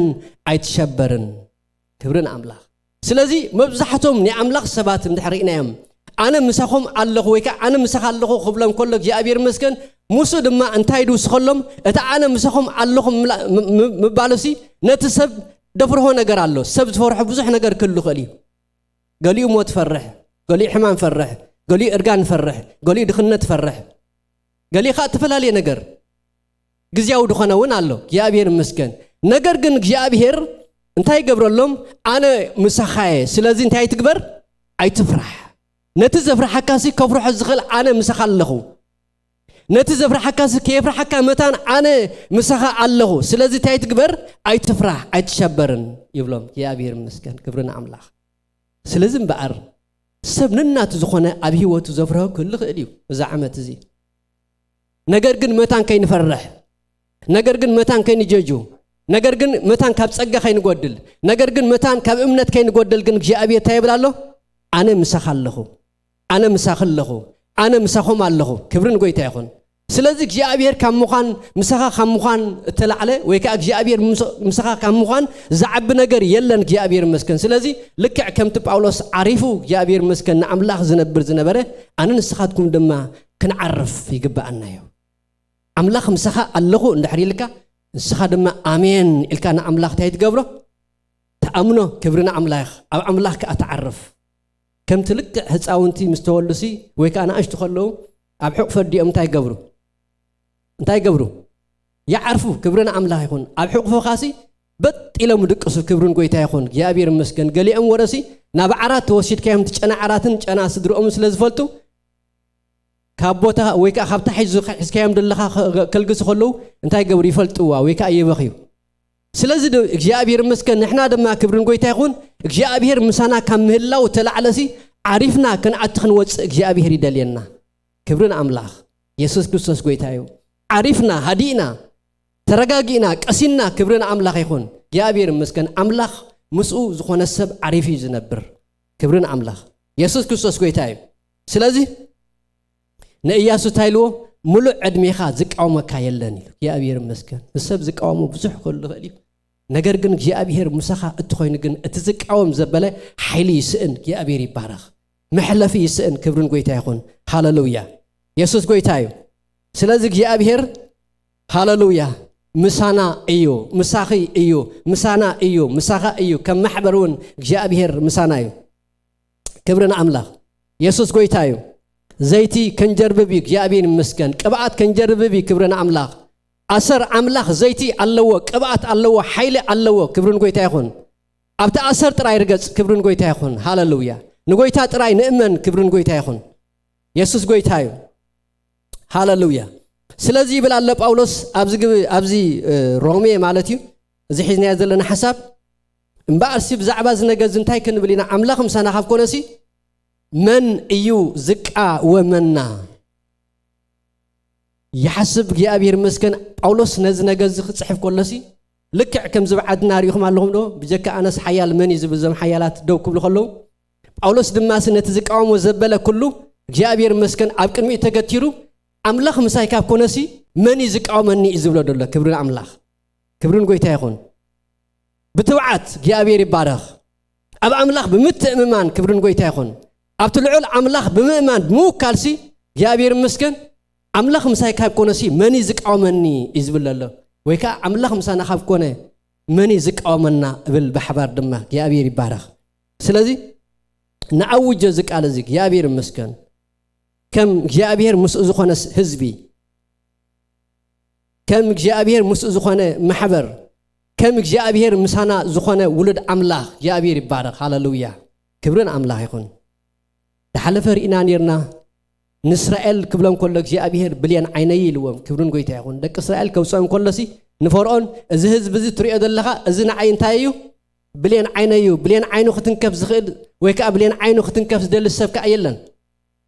ስለዚ ነዚ ህዝቢ እዚ ዝተንከፈሲ ንብልያን ዓይኑ እግዚአብሔር ከም ተንከፈ ክብሎ ከሎ ንርኢ እግዚአብሔር ይባረኽ ስለዚ ህዝቢ አምላኽ ኣብ እግዚአብሔር ክቡር ዝኾነ ህዝቢ እዩ አምላኽ ብደሙ ዝዓደጎ እግዚአብሔር መስከን ብጀኩ ካልእ ዝበሃል ህዝቢ የብሉን እግዚአብሔር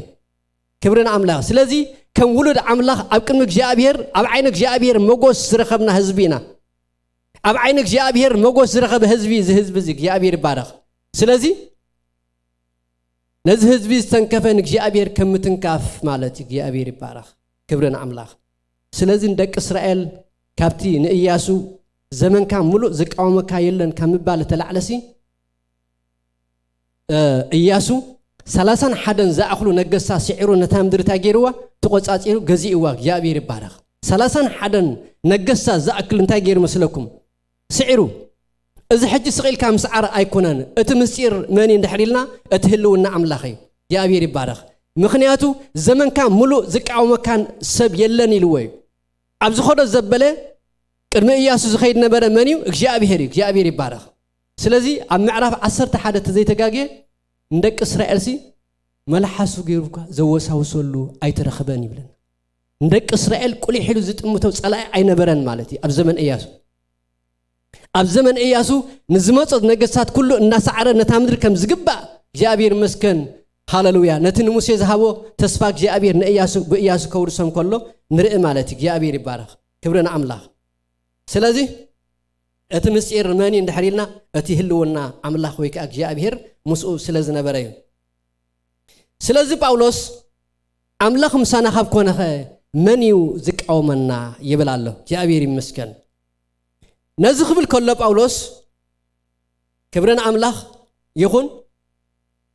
ሰለስተ ምክንያታት ተምጽእ ኣሎ ነዚ አምላኽ ምስኡ ዝኾነ ህዝቢ ዝቃወሞ ከምዚ የለ ወይ ከዓ ዝኹንኖ ከምዚ የለሲ ሰለስተ ሓሳባት ተምጽእ ኣሎ ኣብዛ ሒዝናያ ዘለና ሓሳብ እቲ ቀዳማይ ሓሳብ እንታይ ይብል ኣሎ መስለኩም ኣብ 34 እቲ ዝኹንን ከመንዩ ነዚ ህዝቢ እዚ ወይ ከዓ ንዓና ነቶም ብክርስቶስ ኢየሱስ ዘለና ዝኹንነናስ መንዩ ኢሉ ይሓትት ኣሎ ኩንኩነን ከም ዘይክእል ወይ ከዓ ካብ ኩነኔ ሓራ ከም ዝወፃና ከመልክት ከሎ ወለድ ኣምላኽ ደሓለፈ ከም ዝረኣናዮ እግዚአብሔር መስከን ዕብራውያን ምዕራፍ 2 ከም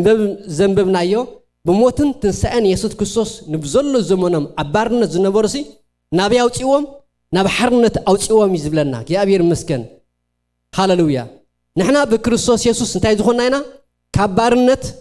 ናብ ሓርነት ሓራ ዝወፃና ሰባት ኢና ካብ ሞት ናብ ህይወት ተሳገርና ኢና ካብ ጸልማት ናብ ዘገርነ ምርሃን ዝኣተና ኢና እግዚአብሔር መስከን ሃሌሉያ ስለዚ ኣብ 34 እቲ ዝኹንን መንዩ ስበለ ክርስቶስ ኢየሱስ እቲ ዝሞተ ዝብል ሓሳብ የምጽእ ማለት ነቲ ክርስቶስ ኢየሱስ ዝሞተሉ ህዝብሲ ዝኹንኖ የለን ይዝብለሎ ክብርን ኣምላኽ ኢየሱስ ክርስቶስ ጎይታ እዩ ስለዚ ክርስቶስ ኢየሱስ ንዓይን ንዓኻትኩምን ምስ ሞተ ወይ ከዓ ንሕና ብክርስቶስ ኢየሱስ ምስ ኣመንና ካብ ኩነኔ ናበይና መጺና ናብ ሓርነት ኢና መጺና እግዚአብሔር ይመስገን ክብርን ጎይታ ይኹን ልክዕ ከምዚ ኣብ ቤት ፍርዲ ኣትዮም ሰባት ወይ ከዓ ቤት ፍርዲ ኸይዶም ተፈሪዶምሲ እቲ ዳኛ እንታይ ክብሎም ከሎ ወይ ከዓ ተፈራዲ ካብዚ ነገር እንታይ ሰብ እንታይ እዩ ነፃ እዩ ሓራ እዩ ከም ዝብሎም ገይሩ ጳውሎስ ደረደኦም ዘሎ እግዚአብሔር ይመስገን ክብርን ጎይታ ይኹን ስለዚ ነቶም ዝኹንኑ ክኹንኑ ከም ዘይክእሉ እግዚአብሔር ይመስገን ንሕና ኢየሱስ ክርስቶስ ዝሞተልና ሰባት ኢና እዩ ዝብለለ ጳውሎስ ብሞትን ትንሳኤን ኢየሱስ ክርስቶስ ዝኣመነ ሰብ ካብ ኩነኔ ሓራ ዝወፀ ሰብ እዩ ካብ ፍርዲ ሓራ ዝወፀ ሰብ እዩ ካብ ማእሰርቲ ሓራ ዝወፀ ሰብ እዩ እግዚአብሔር ይመስገን ክብርን ጎይታ ይኹን ስለዚ እቲ ዝኹንን መን እዩ ምስ በለ ክርስቶስ ኢየሱስ እቲ ዝሞተ እግዚአብሔር ይመስገን ሞይቱ ጥራይ ድማ ይኩነን ካብ ሙታን ምትንስኡ እውን እግዚአብሔር ይመስገን እዚ ድማ ዓባ ዓወት እዩ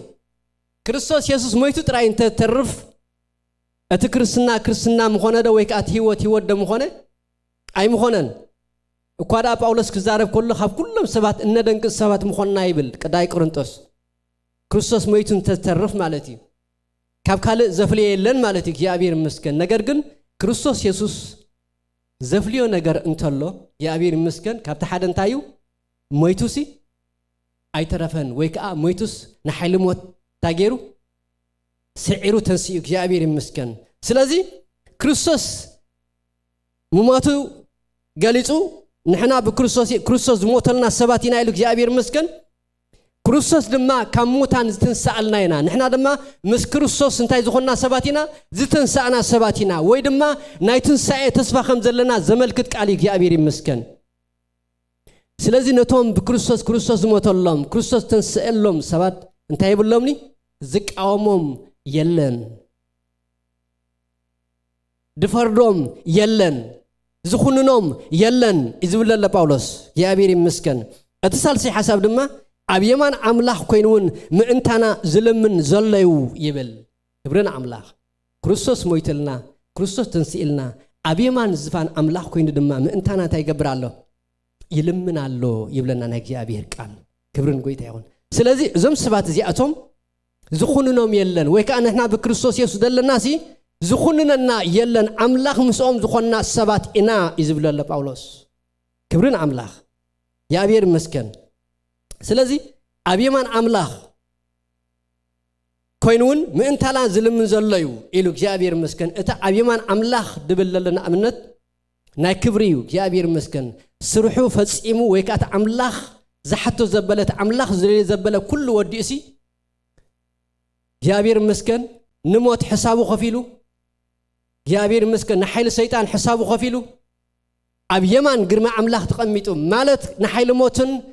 ንሓይሊ ሞት ስዒሩ ንሞት ስዒሩ እግዚአብሔር ይመስገን ተንስኡ ነቲ ዋጋ ሰብ ክኽፈሎ ዘለዎ ኩሉ ዋጋ ከፊሉ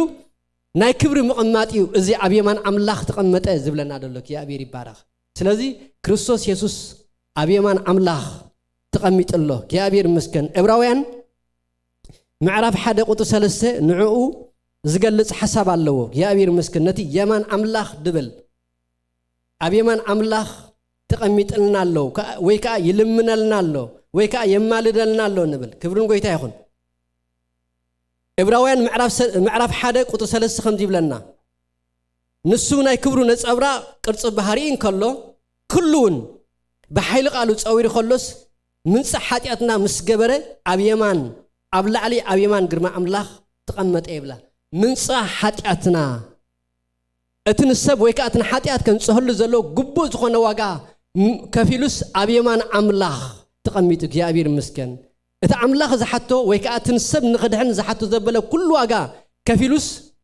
ኣብቲ እግዚአብሔር ዘዳለወሉ ዘሎ የማን አምላኽ ተቀሚጡሎ እግዚአብሔር ይመስገን ስለዚ እዚ የማን አምላኽ ምስ ምንጽ ኃጢአት ወይ ከአ እቲ ንሰብ ከድሕኖ ዘለዎ ነገር ከፈለሉ ዘለዎ ነገር ኩሉ ከፊሉ ከም ተቀመጠ እዩ ዘመልክተና እግዚአብሔር ይባረክ ክብርን አምላኽ ኢየሱስ ጎይታ እዩ ስለዚ ክርስቶስ ዝሞተልና ክርስቶስ ተንሳአልና ክርስቶስ ድማ ሙሉ ዋጋ ኃጢአትና ከፊቱ ኣብ አምላኽ ተቀሚጡ ጥራይ ደይኮነ ድማ ዝልምነልና ደሎ ሰባት ምዃንና ስለዚ ካብ ሓራ ካብ ኃጢአት ሓራይና ካብ መርገም ሓራይና እግዚአብሔር ይመስገን ካብ ኩነኔውን ሓራይና ይዝብል ደሎ ጳውሎስ ክብርን ጎይታ ይኹን እግዚአብሔር ይባረክ ደስ አይብልን ዝሓርነት እዚ ደስ አይብልን ነቲ ውዱቕ ሰብ ክርስቶስ ክሞተሉ ደስ አይብልን ነቲ በኃጢአቱ ካብ ኤደን ገነት ዝወፀ ሰብ አምላኽ ከልዕሎ ደስ አይብልን ንሰብ ካብ መርገም ናብ ሓርነት ወይ ናብ በረኸት ከሰጋግሮ ደስ አይብልን እግዚአብሔር ይመስገን አምላኽ ንሰብ ክዝክሮ ክብርን ጎይታ ይኹን ደስ እምበር የብል እግዚአብሔር ይባረክ ስለዚ ትምክሕትና እምበር እዚዩ እቲ አምላኽ ምሳና አሎ እንብሎ ክሳዕ ክንድዙ ንአምላኽ ዋጋ አኽፊልዎ እዩ እግዚአብሔር ይባረክ ክብርን አምላኽ ጸጋ ናባና ብኸምኡ መጽዩ ንአምላኽ ግን ብኸምኡ ይኮነን እግዚአብሔር ይመስገን ንአምላኽ ንጎይታ ግን ዋጋታ ይግቢርዎ አኽፊልዎ እግዚአብሔር ይመስገን ናባና ግን ብኸምኡ በእምነት በጸጋ ይኹም ዝደሓንኩም ይብለና ናይ እግዚአብሔር ቃል ክብርን ጎይታ ይኹን ንጎይታ ግን መሪ ዝኾነ ዋጋ ከፊል እዩ እግዚአብሔር ይባረክ ሃሌሉያ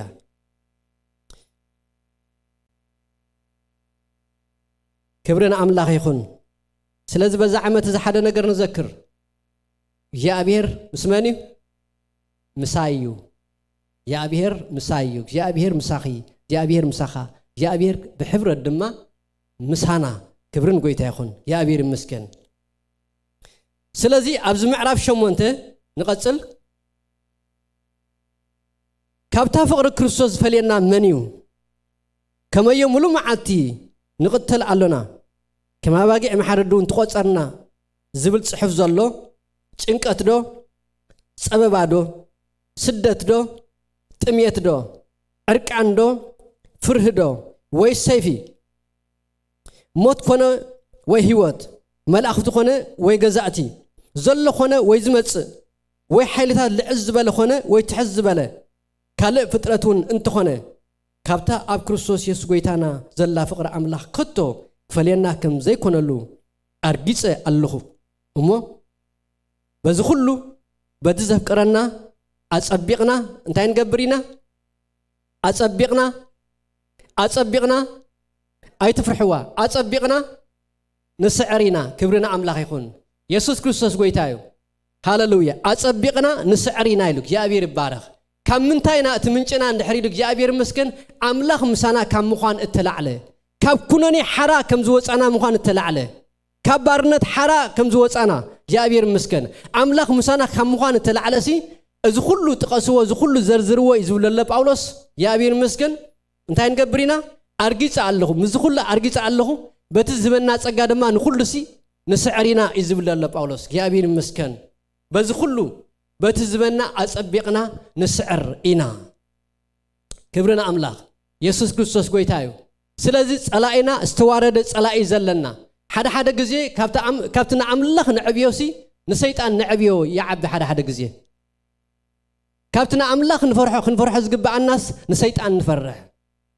ግን ክገርመኩም ቃል አምላኽ ክነግረና ከሎ ግን ጸላእሲ ሰይጣን ዝተሳዕረ ጸላኢ ዝብለና ኣጽዋሮም ገፊፉሲ ብግልጽ ኣሰሓፈሮም ኮይ ዝብለና ቃል አምላኽ ክብርና አምላኽ ይኹን ስለዚ ጸላእሲ ኣጽዋሩ ዝተገፈፈ ጸላኢ እዩ ክብርና አምላኽ ይኹን ጸላእሲ ዝተሳዕረ ጸላኢ ዘለና ክብርና አምላኽ ከዓ ሙሉእ ኣጽዋር ዘለዎ ዝጥሕሶ ዘይብሉ ሕያዋይ ዝኾነ አምላኽ እዩ ዘለና እግዚአብሔር ይባረክ ክብርን ጎይታ ይኹን ሃሌሉያ ስለዚ ጸላኢ እንታይ ይግበረና ኣየፍርሐና أيفرحنا أمين دو أيفرحنا كبرنا أملا يكون نحسد سيطان تيقبره أي سمع كاني سيطان حساوي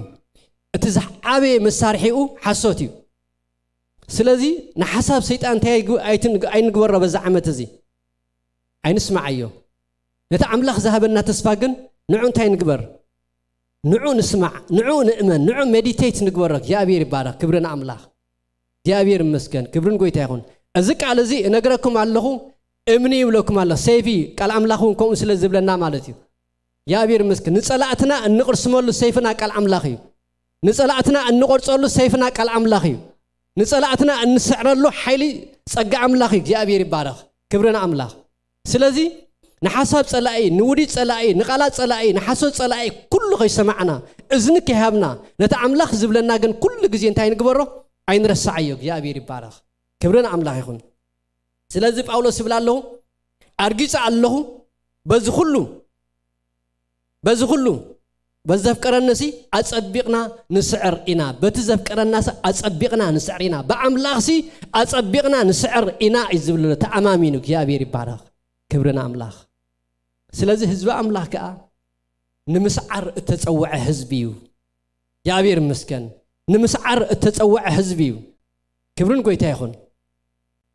كومو مشيلواني نيغيديوان قال املاح اب مسافنت معرف شدوش خنرق خلناسي التحيال جغنا جي ابير مسخايمو انتي تكبر اي تفرح جزاء رسو كما حيال جغنا يقطراي نبرن مستزنبر خونتات يا ابير مسكن جن جابير كريو خلوا ويكات ملاك جابير ناو قال حيز خمص خلوا جن اتحيال جغنا جابير مسخايمو انتي تكبر اي تفرح دفرح بزح نيرو اب تحت مدينه وانيم تغزيم نيرم جابير مسكن اكو حبيب اخلخ زبط يترخيبو نجر جن جابير مسكن جابير كريو خلوا جن السبزي بجابير حيال زخونه جابير موسى زخونه جابير مسكن نصلاتو دما جابير بارخ انتي تقبر دسعر سب كبرنا أملاخ سلازي مغنياتات كله قديفنا يا أبير مسكن أنس كم زندي أنا دا خم زندي أنا دا خم زندي نايدوخم هات قالات كله قديفنا لك خمتي زني أملاخ سبز ولا مالتي هتاك يا أبير نس 5 سنة تتلو ويك أنا جينا تزخون دا كم غير ميديا نوان جزءنا له إليو مغنيات همسيو يا أبير كري أخل لجن حيال جينا تواقعي كبرنا أملاخ سعري جابير مسكن صلاته زق دبل زودق جابير مسكن كبرنا املاح يكون هاللويا اتنا يبوتاتو جغنነት ዝቅጽል ሰብ ስለዚ ኣብ ዕብራውያን ምዕራፍ 11 እንድሕሪናሲ ሓደ ካብቶም ጀጋኑ ተዋጋእቲ ናይ ኣምላኽ ሰባት ኢል ተመዝጊብለ ክብርን ጎይታ ይኹን ሃሌሉያ ስለዚ እግዚአብሔር ክሪኤና ከሎ ከም ሓያላት ጀጋኑ እግዚአብሔር ዝሪኤና ክብርን ኣምላኽ ከም ምንታይ እንድሕሪላ ከም ሓያላት ጀጋኑ እግዚአብሔር ምስኦም ከም ዝኾነ ህዝቢ እግዚአብሔር ይባረክ ክብርን ኣምላኽ ስለዚ እግዚአብሔር ምሳና ከም ምዃን ተላዓለ እግዚአብሔር መስከን በዛ ዓመት እዚ እንታይና እንድሕሪልና ሰዓርቲና ኣብ ዝመጽእ ዘበለ ኩሉ ሰዓሪ ብምንታዩ በቃል ኣምላኽ ወይ ከዓ ጎይታ ስለ ዝበለና ከም ቃሉ ክብርን ኣምላኽ ኢየሱስ ጎይታ እዩ ሃሌሉያ እምበር እግዚአብሔር ምስ ዝኾነ ሰብ ዝቃወሞ ዘይብሉ ልክዕ ከምቲ ንኢያሱ ተባሃሎ እግዚአብሔር መስከን እግዚአብሔር ምስ ዝኾነ ሰብ ድማ ሰዓሪ ዝኾነ ሰብ እዩ ክብርን ጎይታ ይኹን ሰዓሪ ዝኾነ ሰብ ንሓሳብ ሰይጣን ንስዕር ንዝመጾ ዘበለ ኩሉ ብጸጋ ኣምላኽ ታይ ዝገብር ድሓልብ ድስዕር ክብርን ጎይታ ይኹን እግዚአብሔር ምስ ከም ምዃን ተላዕለ ብርዋርዋ ድነመትኮ እንተሓለፈ ክፉእ ዘይፈርህ እግዚአብሔር መስከን እኳ ደኣው ኮይኑ ንኣምላኽ ታይ ዝገብር ዘምልኽ ክብርን ጎይታ ይኹን ንኣምላኽ ዘመስክን ንኣምላኽ ዕልል ዝበል ንኣምላኽ ዝባርኽ ንኣምላኽ ዝኣምን እግዚአብሔር መስከን ክብርን ጎይታ ይኹን ሃሌሉያ ኢየሱስ ክርስቶስ ጎይታ እዩ ስለዚ እግዚአብሔር ምስ ዝኾነ ሰብ ዝቃወሞ ዘይብሉ ሰብ ወይ ከዓ እግዚአብሔር ምስ ዝኾነ ሰብ ከዓ ሰዓሪ እዩ እግዚአብሔር ይባረኽ ነዚ ቃል እዚ ንእመኖ ክብርን ጎይታ ይኹን ኣብ ኤርምያስ ከም ዝብል ቃል ኣሎ እግዚአብሔር ንኤርምያስ ነገልግሎት ክጽውዕ ከሎ ከም ዝብል ቃል ተስፋ ሂብዎ ወይ ከዓ ሓይሉ ኩሉ እንትኑ ዝገዝእ እግዚአብሔር መስከን ነቲ ኣገልግሎት ድማ ክፈጽሞ ዝኽእል ናይ ተስፋ ካብ እግዚአብሔር መልእኽቲ መጺዎ ከምዚ ይብለና ኤርምያስ معرف حدا كابربعة تحسب نمتحز كم زبل قال እግዚአብሔር ናባይ መጸ እሞ ኣብ ክርሳ ኣዲኻ ከሃነጽኩኻ ፈለጥኩኻ ካብ ማህፀን ከይወጻኻ ቀደስኩኻ ንህዛብ ነቢ ክትከውን ድማ መደብኩኻ በለ ኣነ ድማ ኣይ ኣታ እግዚአብሔር ኣምላኸይ ገና ቆልዓየ እሞ እንሆ ክዛረብ ኣይክእልን የበልኩም እግዚአብሔር ግን በለኒ ናብ ዝልኸካ ኩሉ ኪድ እትዝዘካ ሁሉ ድማ ተዛረብ እምበር ቆልዓየ ኣይትበል ምንት ኸናግፈካ ምሳኻየ እሞ ኣይትፍራህ ይብል እግዚአብሔር ምንት ኸናግፈካ ምሳኻየ እሞ ኣይትፍራህ ይብል እግዚአብሔር እግዚአብሔርካ ኢዱ ዘርግሐሞ ኣፈይተንከ እግዚአብሔር ድማ እንሆ ቃላተይ ኣብ ኣፍካ እነብር ኣለኹ ርአ ሎሚ ኣብ ልዕሊ ህዝብታትን መንግስታትን ክትምንቁስን ከተፈርስን ከተዕኑን ክትተክልን ክትነድቕን ክትተክልን ኣቂመካ የበለኒ ዝገርም ነገር እዩ እትናይ እግዚአብሔር መደብ እትናይ እግዚአብሔር ሓሳብ እትናይ እግዚአብሔር ኣብ ኤርምያስ ዘለዎ ራእይ እዚ እዩ እግዚአብሔር መስከን ኤርምያስ ግን እንታይ ክብል ከሎ ንርኢ እግዚአብሔር መስከን ኣይ ኣታ እግዚአብሔር ካልእ ሰብ ደይብልካኒ ኣነሲ ቆልዓየ ክዛረቡን ኣይክእልን ድፍረት ብለይን ክብል ከሎ ንርኢ እግዚአብሔር መስከን እግዚአብሔር ግን ነዚ ኣይረአየን ክብርን ኣምላኽ እግዚአብሔር ግን እግዚአብሔር መስከን ነዚ ነገር ዝክርኢ ከሎ ኣይንርአን እግዚአብሔር መስከን እንታይ ዳ ኣነ ምሳኻየ ወላ እኳ ቆልዓ እንትኾንካ ወላ እኳ ሓይሊ ተዘይብልካ ወላ እኳ ነዚ ህዝቢ እዚ ዝኸውን ዓቕሚ ተዘይብልካ ኣነ ግን ምሳኻየ ክብርን ኣምላኽ እግዚአብሔር መስከን እግዚአብሔር ግን በለኒ ናብ ዝልኸካ ኩሉ ኪድ እቲ ዝዘካ ኩሉ ድማ ተዛረብ እምበር ቆልዓየ ኣይትበል ምእንቲ ከናግፈካ ምሳኻ እሞ ኣይትፍራህ ምእንቲ ካብቲ ትፈርሖ ዘበለ ኩሉ ከናግፈካሲ ኣነ ምሳኻየ እሞ እንታይ ትግበር ኣይትፍራህ ኢልዎ እግዚአብሔር ይባረኽ ክብርን ኣምላኽ ክብርን ጎይታ ይኹን እግዚአብሔር ይመስገን ስለዚ ኣብ ኩነታትና ኣይንጠምት ኣብ ነገራትና ኣይንጠምት ኣብ ዓቕምና ኣይንጠምት ኣብ ደረጃና ኣይንጠምት ኣብ ዘለና ነገር ኣይንጠምት ክብርን ኣምላኽ ይኹን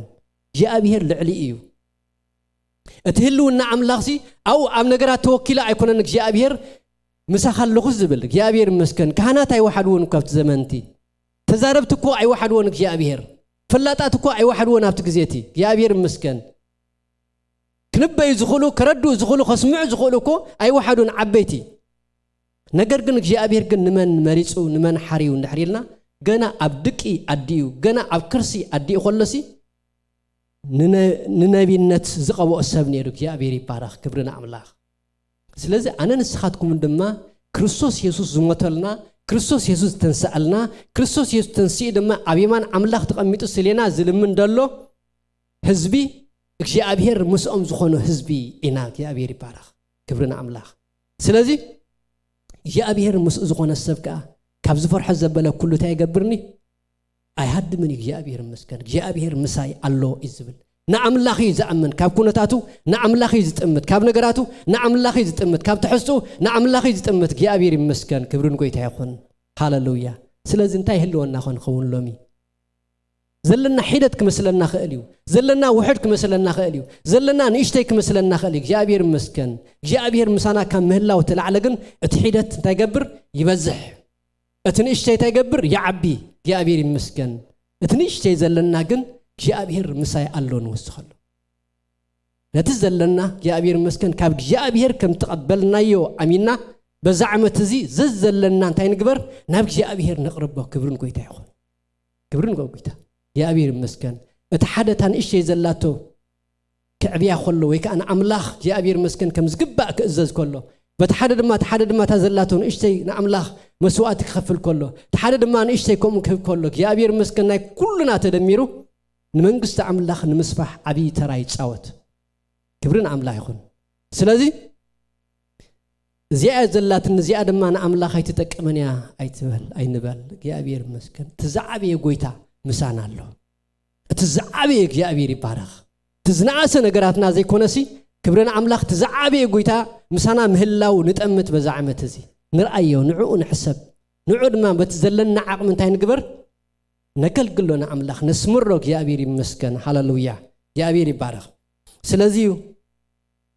نيرمياس يا أبيري مسكن ما انت خناق فكا خافت فرح زبلك كل خناق فكاسي أنا مساخيك يا أبيري مسكن كبرنا أملاخ مش دس بلنا قدمنا أشتغلنا عبيز والحوات كلها خلود زوريلكا تحقوس سبعة تركب كبرنا أملاخ يكون أيكونن بقى نقول بابتخا نزلوا نخلهم كن محج زبكي خاز نورسي سكلوا ما أنت تنكفاني إخاتبلهم كبرنا أملاخ سلازي أملاخ مسانا خموخان تلا على دماسي جاء بير مسكن تبعت لنا نمنبار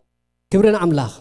تبعت لنا نمئتا نموساسي أملاخ مسانا خموخان تلا على تبعت لنا كبرنا قويتا يخون هاللويا سلازي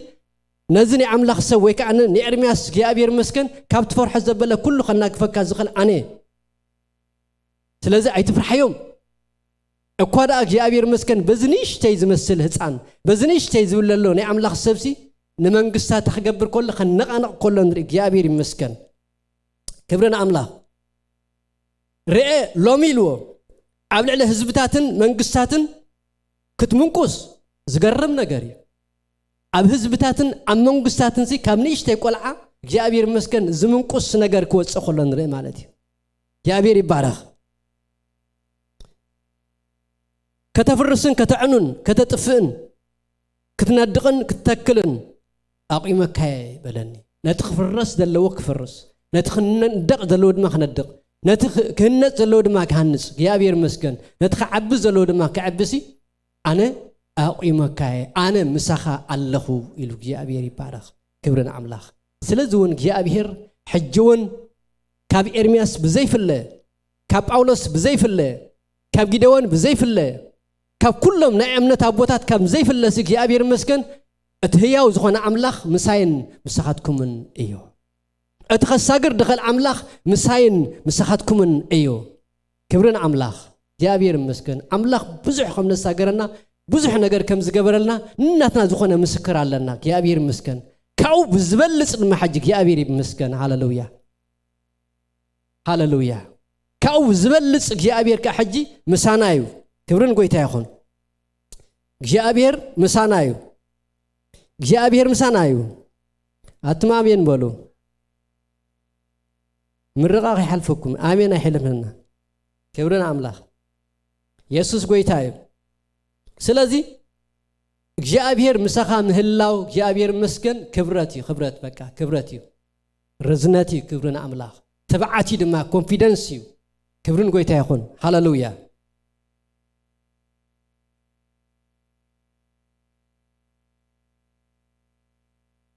أبلقاس معرف حدثي ناي مريم نجر بتعمي جرب نيره كبرنا أملاخ يخون لقاس معرف حده لقاس وانجيل لقاس معرف حده كاب إسران شدشتن إسران شوعتن دل حسب كم زيب لنا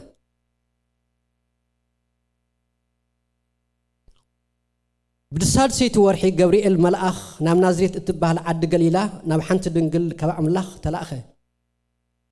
نسان يوسف زبها السبعي كبيت داويت التحاسيت إيا سمتا دنقلت يا أخا مريم إيو اتملأخ نبا أتيو أتملأت تسقى وزقرم نقر كوي زقرم تباهيلو ديفلت كوي زقال زي أتملأت تسقى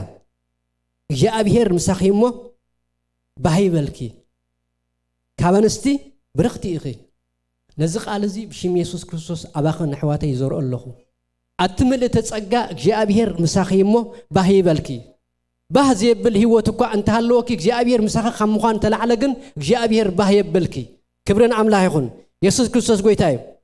هاللويا واو سقرمك عليه جاء بهير بارخ اتملأخ نبأتيو أتملأت تسقى جاء بهير مساخيمو باهي بلكي كابنستي برختي إخي بلا نسا مسرعيتو بتزرو سنبدت إذا خمس ولا سلام تاس انت يكون يخون إلاون حسبت اتملأخ بلا مريم أبكن مع أملاخ تصقار خيبكي إخمو أي تفرهي إنه كتنسي ودون تولدي سموخ يسوس سميو إخي نسو عبيك خون ودو العلون كبهاليو جابير أملاخ دما زفان أبو داويد كويو نسو أبيت ياكم زل عالم كنقص يوم منقصو خاء مودعتا يبلان مريم دما نتمل أخ إزخة سبعي كيف لتكس كميلك خون إيبلتو نايسا بحط كل جزء يقوم له كمي زبلالو اتمل أخ كا مليسو منفس قدوس كوردكي حيلة العلك أكسللكي اتخاب أخذ ولدك قدوس ودع أملاخ كسميو إلوا الرمنا يا أبي ريبارا كبرن قويتا يخون حدش دخون الدمسي ترأيو ديفلت عمود دعتانا يزبن بولي كدان يا أبي رمسكن ملاخك يا أبي هير مسئي نزاس بزياء أتمل تتسعقاب كنمك يا أبي هير مقوس رخبكي إخي أملاخ مساخي يموني مقوس رخبكي إخي كبلا خلون ريك يا أبي ريبارا كبرن قويتا يخون هاللويا سلازي نخلو ناتا نجر مفتحك خون دخل نخلو نعا زفرحا إذن جز أبي وتا كم مخان تلعلسي كفرها زخل نجرات نيرو وايو حق نيرو كباب نيرو بهل نيرو بزح نجر نيرو يا أبي المسكن يسيفون بعبيو مالتيو فسيا حنت سبيتي ويك حنت حفتة حاتي خاص تانيسان تتمسك كاستيم سمعك يسيف جن بتعمي برخصة سلازخوناسي مجمريا بحو كقد في حسيب نيرو دحرجن جاء بيه كونفورم غيرلو كبرنا أملاخ سلازي كبيد نجاري كبل ليك جاء بيه بارخ أتعبيه وتعزخون دلو ويكأت زمت دلو نمقبالسي كبيد يدمسل نجار جن نز كله خقلو زخل جن انتايلوا مسلكم جاء بيه مسكن جاء بيه مساخي مو إلوا جاء بيه انتايو مساخي أمه حجي نا كل حتتاتنا عند حرق جاء بير مسانا زبل اتينا له مفتحينا نرخبو له نتي زخبد زمسل مفتح ترخبو له مالتك جاء بير مسكن كبرنا أملاخ سلازي نقول نجاراتها مفتحن مخان اتملأخ نبأتيو اتمل تتسقى جاء بير مساخي مو الواق جاء بير يبارك كبرنا أملاخ كون نحرينا جاء بير مسكن أبتحت دمان تايلو نزنا جازي كخلك زخل دماسي كبرنا أملاخ منفس قدوس كوردكي حيلة العلك كسللكي حيلة العلسي مساخي نمسلال نزمت زبالة كل فتنا كخولكي كسورك زخلسي نايت العل حيل زتسلل حيل مساخك خوني لوا إذن جازي كونفورم غير لك يا بير مسكن دحريو زيادة نعاء نمأمان دماك يا بير مسكن إنه هيد سابي تامخان تازمن كبكوا نعملخ السأنو نجس لذي بروسي أبقر قلنا أودت أني سالا نتامخان اتبهال أزي ورحات أزي ساد شايو مسولاسي مريم كأنيخو إلا مأمني أمت إلا ني السابيت أمسا أبيل نتفلت أسب من البات 9 عامت جيران نبلا ويكا 8 نبلا عباي سبيت ياخد ولد زي تخليف تجزيتي نجر قلنا زا سبيت زي أوكا نعملخ السأنو نجر كم زي اللي إلوك جاء أبير مسجلس أولن مس نجراز ملأخ جاء أبير مسكن أنت كتب الكل أندري أنا باريك جاء بير كم تزرب خاي يخون اللي بلد اتمل أخدم معك بقى على فيه كم زرب أملاخ يخون لنا كم قال يخون لنا بزعمة زي كم قال يخون لنا أمين دحواتي كم قال يخون لنا اتقال سي مسمن فسكنا يوهاد جاء بير مسكن مس كل انتنا يوهاد جاء بير بارخ كم قالوا جاء بير مسكن سلازي قال محلاف كم تخلص جاء بير مسايو قال نجر كم تخلص جاء بير مسايو زي حقوس نجر كبزح خلص جاء بير مسانايو زي حقوس نجر كم تخلص جاء بير مسانايو برواد نمت كنحلف كلنا جاء بير مسانايو بقول كنا نحلفو نجرات كنحلف كلنا جاء بير مسانايو كبرنا أملاخ كم محبر كنحلف كلنا ونجاء بير مسانايو كبرنا أملاخ كم قالوا يكبر بهوتنا آمين دو إزك على زي أبيوتكم يزرع إزك على زي بزعمة أبيوتكم يقال إزك على زي نن معلتو أبيوتكم يمرحهم إزك على زي يا أبير مسكت قال نجر كل كبل كلس إزك على زي قدم كبرنا قويتا يخون هاللويا يا أبير سنايو كبرنا أملاخ كنت ليناك يا أبير يبارخ هاللويا هاللويا هاللويا قويتا خمت الزرابخا يخون هاللويا أبلبنا دما يخون قويتا أما أخلنا دما يخون إلنا نأمن علينا نقالك نحسب صلاة كله إذننا عاصينا نحسب صلاة كله مسكوتنا عاصينا نحسب صلاة كله هاللويا دقيتات عاصينا نقالك جن يخون لنا آمين نبلا لنا قويتا هاللويا آمين يخون لنا نبلا لنا قويتا هاللويا بزعمت هاللويا اسكتن سينا نأملاك نمسكنينك يا أبيري مسكن هاللويا هاللويا هاللويا هاللويا إنه دم أنا كسع مودة تعلم كل معاتي مسخاتكم إيه زي في الله أملاخ هاللويا عبد خامنا زي في الله أملاخ أبرتعنا زي في الله أملاخ هاللويا أمسعنا زي في الله أملاخ أمركامنا زي في الله أملاخ هاللويا لعل أبزبلنا له زي في الله تحت أبزبلنا له زي في الله يا أبير مسكن هاللويا كبرنا أملاخ يخون هاللويا እግዚአብሔር ድማ ሙሴ ዮሴፍ ነበረ ይብለና ቃል እግዚአብሔር እዩ ድማ ዝቀናዓሉ ሃሌሉያ ሃሌሉያ እዩ ድማ አቤት ጶጢፋር ንምዕያይ ዝቀናዓሉ እቲ ጶጢፋር ድማ ሲን ዮሴፍ ክሪኦ ከሎስ አምላኽ ሙሱ ከም ዘሎ ይምስክረሉ ነበረ ይብለና እግዚአብሔር ቃል አቤት ጶጢፋር ድማ ከም ህላው እግዚአብሔር ተላዕለሲ መጎስ እግዚአብሔር ድበዝሐሉ ሰብ ኮይኑ ያቲ ወፅእ ነይሩ እግዚአብሔር ይመስገን ሃሌሉያ ስለዚህ እግዚአብሔር ምሳኻ ክኸውን ከሎ መጎስ እግዚአብሔር ድማ ምሳኻ ይወፅእ ክብርን ጎይታ ይኹን ድንጉር ዘበለ ዘቀንዕ መጎስ እግዚአብሔር ኣብ ቅድሚ ነገስታት መጎስ ዝህብ እግዚአብሔር ኣብ ቅድሚ ሽማሙንቲ ሃሌሉያ መጎስ ዝህብ እግዚአብሔር ኣብ ቅድሚ ሓለፍቲ መጎስ ዝህብ እግዚአብሔር ኣብ ቅድሚ ገልገልቲ መጎስ ዝህብ እግዚአብሔር ኣብ ቅድሚ ህዝቢ አምላኽ መጎስ ዝህብ እግዚአብሔር ምሳኻ ይኸውን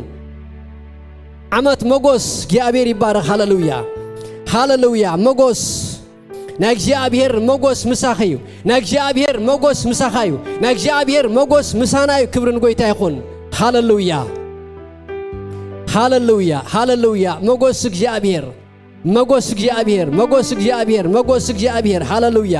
ናይ መጎስ ዓመት አምላኽ ምሳና ከም ምዃኑ ተላዕለ መጎስ እግዚአብሔር ድበዝሐልና ሃሌሉያ መጎስ እግዚአብሔር አምእታውና አምውፃና መጎስ እግዚአብሔር አምግልጋልና መጎስ እግዚአብሔር አብዕዮታትና መጎስ እግዚአብሔር አምእታውና አምውፃና ሃሌሉያ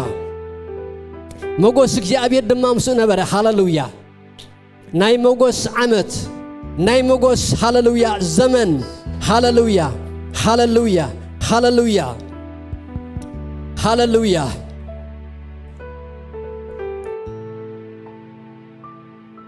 ሃሌሉያ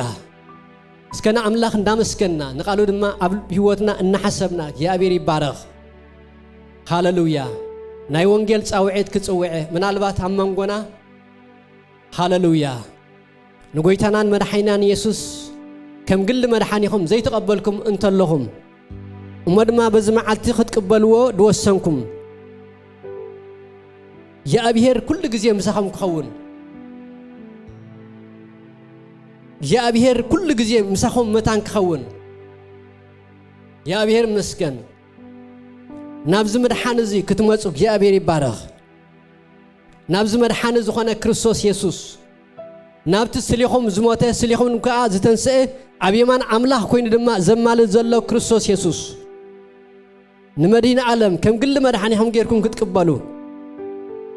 ሞይትኩም ድማ ናይ ዘላለም ህይወት ወረስ ክትከኑ ዘላለማዊ ህይወት ከም ትወርስ ጽባሕ ይኮንካን ትፈልጥ ሓወይ ሎሚ ኣብ ገጽ ምድሪ ኮለኻ ኢኻ እትውስኖ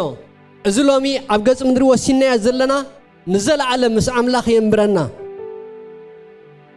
ምስ አምላኽ ንምንባር እንተዘይወሲንካ ግን ኣብዚ ኮለኻ ኣበይ ከም ትኸይድ ፍሉጥ እዩ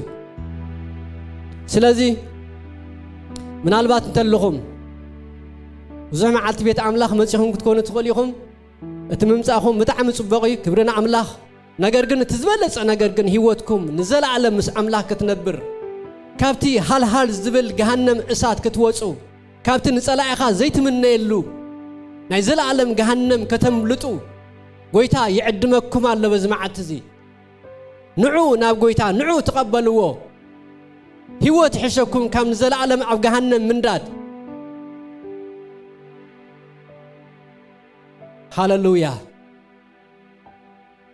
እሺ የለናን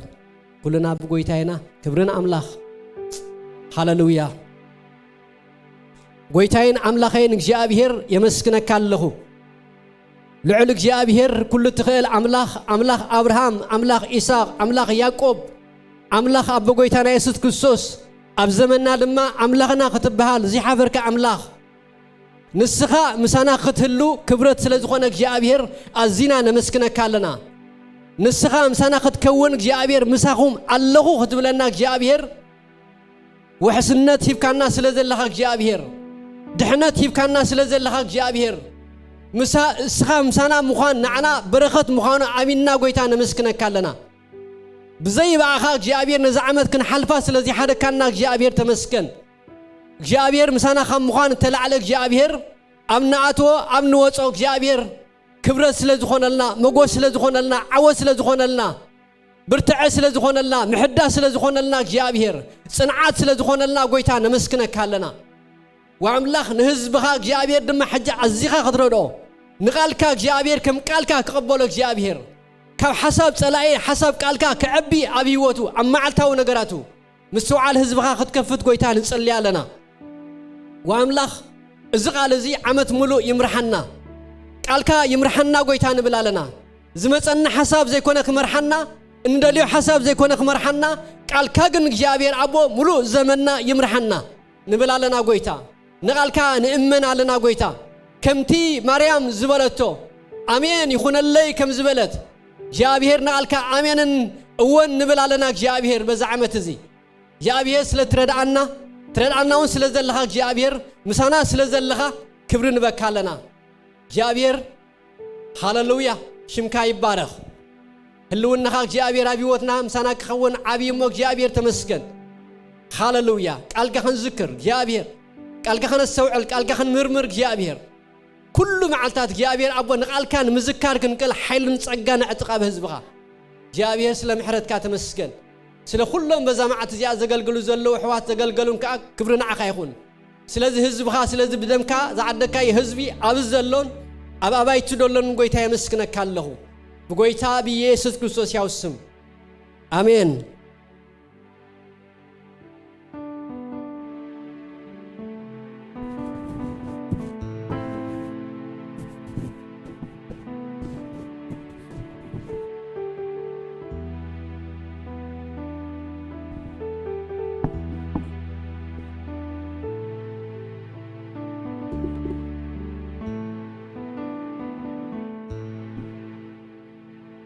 ሃሌሉያ ኢየሱስ ጎይታዬ አሜን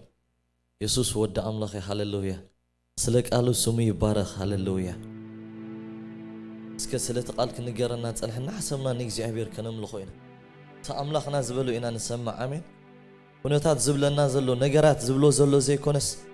እግዚአብሔር ዝበሎ ይዓቢ አሜን አምላኽና ዝበሎ ንሱ ይዓቢ ሃሌሉያ ንቃሉ ዝተግህ አምላኽ ስሙ ይባረኽ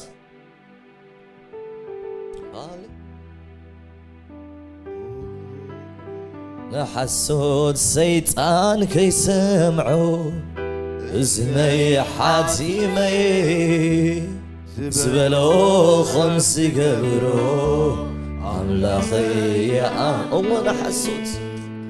نحسود سيطان كي سمعو إزني حاتيمي زبلو خمس قبرو أملاخي أملاخي زبالو سبعي كونن يتعسد ما سبعي كونن أي كونن أي كونن أي كونن أي كونن أي كونن أي كونن أملاخي كم تزبالو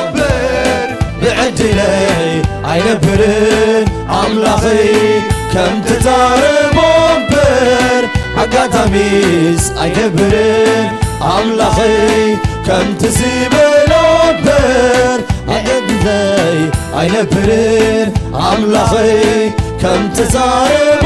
بر عقاتمي أملاخي كم تسيب أملاخي كم تسيب الأبر بعدلي عينبرن أملاخي كم تزارب بر عقتامي عايزك أملاخي زبلو ንሱ ይዝኸውን ኣምላኸይ ዝበሎ ንሱ ይዝኸውን ኣምላኸይ ዝበሎ ንሱ ይዝኸውን ኣምላኸይ ዝበሎ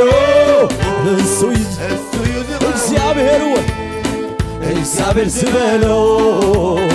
ንሱ ይዝኸውን እግዚአብሔር ዝበሎ ንሱ ይዝኸውን እግዚአብሔር ዝበሎ ንሱ ይዝኸውን እግዚአብሔር ዝበሎ ኣምላኸይ ዝበሎ ንሱ ይዝኸውን ኣምላኸይ ዝበሎ ንሱ ይዝኸውን ኣምላኸይ ዝበሎ ንሱ ይዝኸውን ኣምላኸይ ዝበሎ ንሱ ይዝኸውን ንሓሶት ሰይጣን እዝነይ ሓቲመ ዝበሎ ከምሲ ገብሮ ኣምላኸይ የኣምነ ሓሶትዎን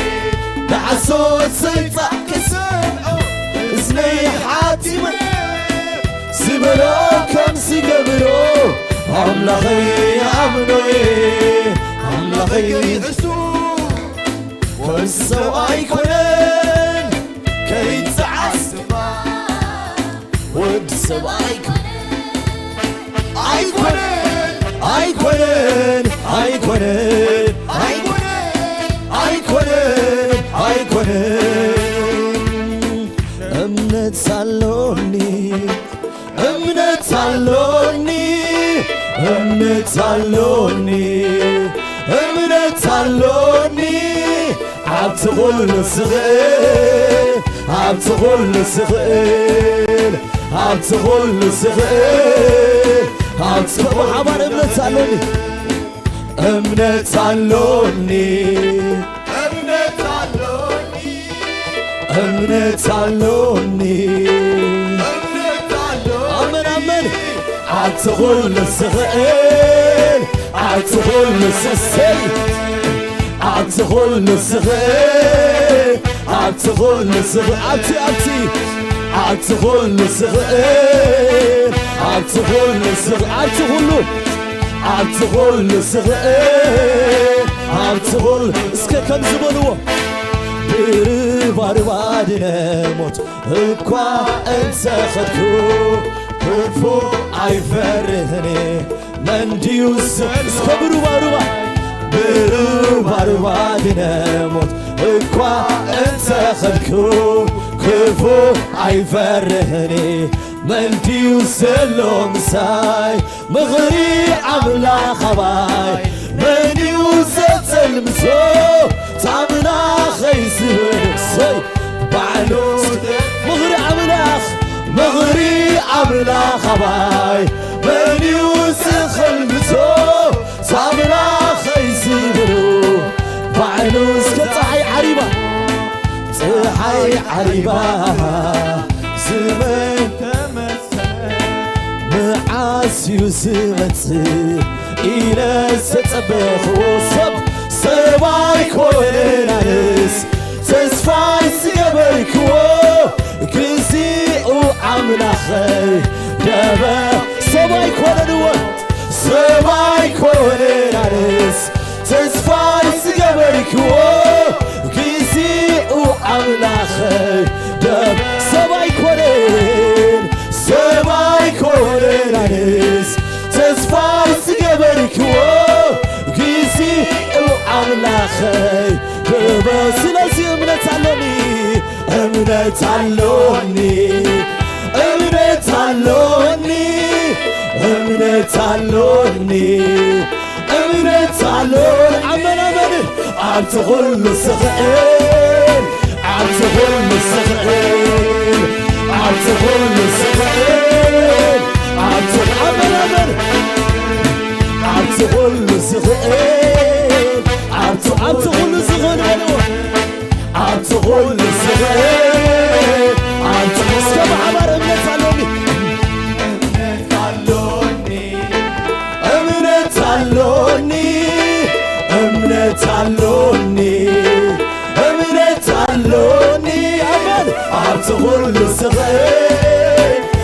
أبتغل الزغير أبتغل الزغير أبتغل دقنا أمن أمن أمن أبتغل الزغير أبتغل سلازي كمن كمن دايز فري كمن زاي كمن دايز تشمر كمن استغامن تايوه كمن دايز تشمر كمن داي كمن دايز تشمر كمن سكاز أملاخي سبلو سيسغوي أملاخي سبلو وأملاخي سبلو أملاخي سبلو سيسغوي أملاخي سبلو سيسغوي እግዚአብሔር سبلو سيسغوي እግዚአብሔር سبلو سيسغوي እግዚአብሔር سبلو سيسغوي እግዚአብሔር سبلو وእግዚአብሔር እግዚአብሔር سبلو سيسغوي እግዚአብሔር سبلو ስለዚህ እምነት አለኝ እምነት አለኝ እምነት አለኝ እምነት አለኝ እምነት አለኝ አትሁን ስግእ አትሁን አምልኮ ሃሌሉያ አትሁን ስግእ አትሁን አመን አመን አትሁን ስግእ አትሁን ስለዚህ ካመን አመንዳይ ዝጅም ካምንታይ ካምንታይ ዝሽፍር ካምንታይ ካመን ካመን ካምንታይ ዝፍር ካምንታይ ካምንታይ ዝሽፍር ካምንታይ እትሓያን ኣሎ ምሳይ እትብርት ኣሎ ምሳይ ኣምላኸይ ኣሎ ኣዶናይ ኣሎ ንጉሰይ ኣሎ ፍትወይ ስለዚህ ካመን ከምንታይ ዝፈሪ ከምንታይ ዝሽብር ከምንታይ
ክብርና አምላኽ ይኹን ቅዱስ አቦነ መስግነካ አሎና ዓባ አምላኽ ኢኻ ሞ እግዚአብሔር በነገር ኩሉ ክብርና ተዓብስምካ ይኹን ንስኻ ከም ህያው ቃልካ ማእከልና ኮይንካ እግዚአብሔር ተስፋና ስለዝሐደስካ ተመስገን ቀቅርሜና ስለዝወጻኻ ንባረኸካ አሎና ብጸጋኻ እግዚአብሔር ምሳና አማእከልና ስለዘለኻ ምሕረትካ ስለዘተፈለየና ብሩኽ እግዚአብሔር አቦነ መስግነካ አሎና ክብር ኩሉና ተቀድስ ስምካ ይኹን በጌታ በኢየሱስ ክርስቶስ ያውስም አሜን ጌታ ይባርክኩም ክብርና አምላኽ ይኹን መዘምራን ጌታ ይባርክኩም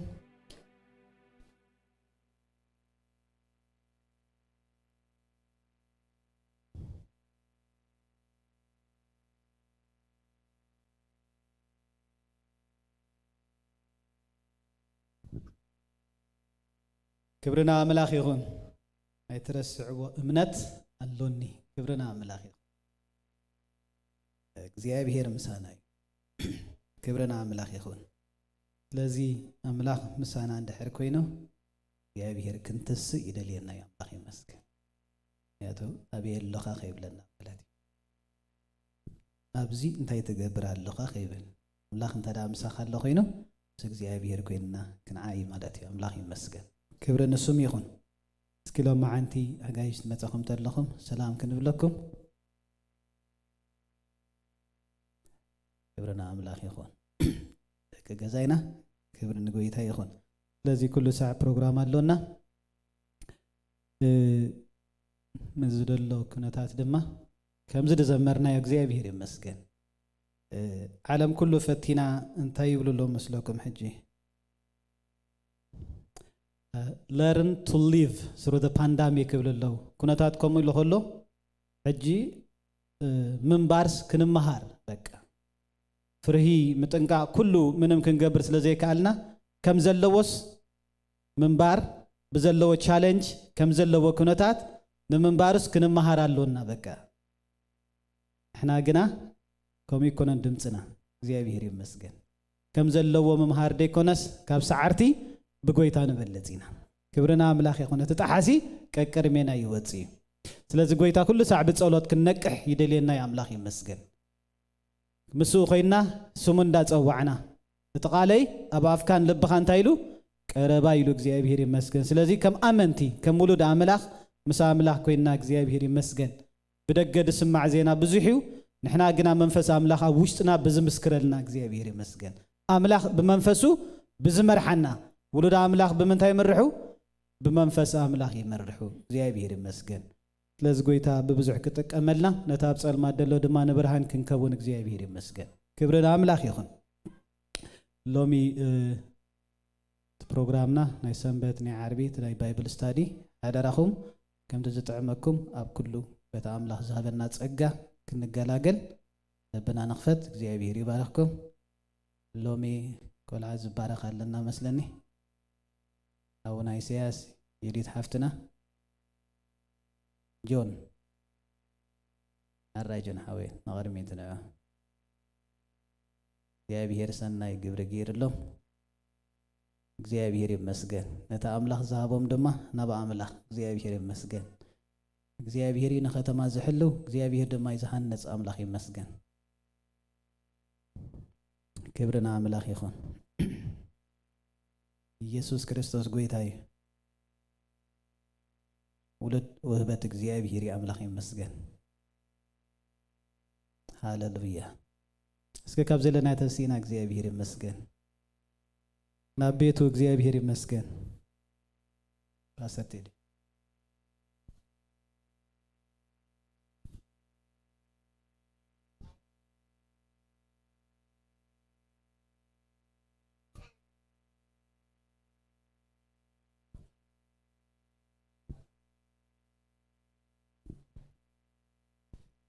ክብርና አምላኽ ይሁን ኢየሱስ ክርስቶስ ጌታዬ ولد وهبت እግዚአብሔር ፍረከስ ድማ ዓስቢው ይብልና እግዚአብሔር ቃል ክብርና አምላኽ ይሁን ስለዚህ ዘምድሪኦም ደለና ካብ እግዚአብሔር ተቀበልዎም እግዚአብሔር መስገን ንሕናውን ምስኦም ካብ እግዚአብሔር ተቀበልና ማሕበሪና እግዚአብሔር ይመስገን ክብርና አምላኽ ኢየሱስ ክርስቶስ ጌታዬ ስለዚህ ሙፋይ ክንሐስብ ኮለና ወይ ካና አምላኽ ሕሊፍካ ማሃብ ክንሐስብ ኮለና በተሓደው እንታይ ንሐስብ እግዚአብሔር መስገን አምላኽ ነቲ ቤተሰብ ዝደልዮ አምላኽ ከም ቤተሰብ ዝደልየና ማለት እግዚአብሔር መስገን ስለዚህ እተም ውሉድ እንወሃብም ካብ እግዚአብሔርዮም እተም እትናዕብዮም ግና ንሕናይና እግዚአብሔር መስገን ስለዚህ ወለዲ ሓላፍነትኩም ክትዋጽኡ ወለዲ እቲ እግዚአብሔር ዝሃበኩም ሓደራ ኩሉ ንደቅኹም ክትገብሩ ወለዲ እቲ እግዚአብሔር ንደቅኹም ከተዕብዩ ዝበኩም ጥበብ ኩሉ ክትጥቀሙ كم بيت كريستيان حضرا تب يا أبير مسكن كبرنا أملاخ إيشي دحرزي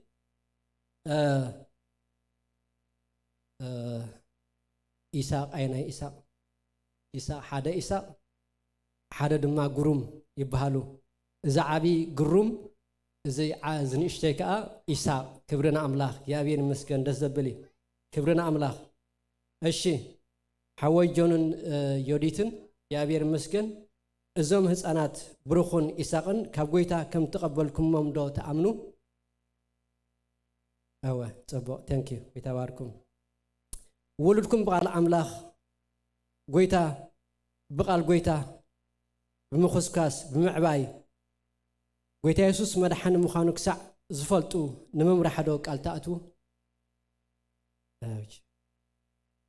ولدكم بأمرون بسجان بزدل كل خنكن قب خنكن مقبار حلافت نتكم نخطفت صمدو قال تأتو ولدكم بمنفساوي هيوتهم النعبة يكخدو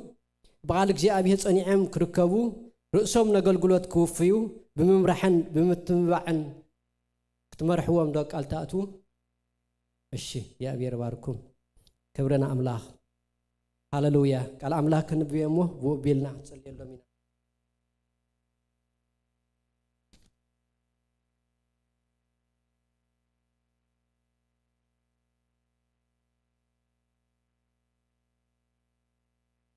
نجي أبيهر قال أونجيل ماركوس معرف عصرته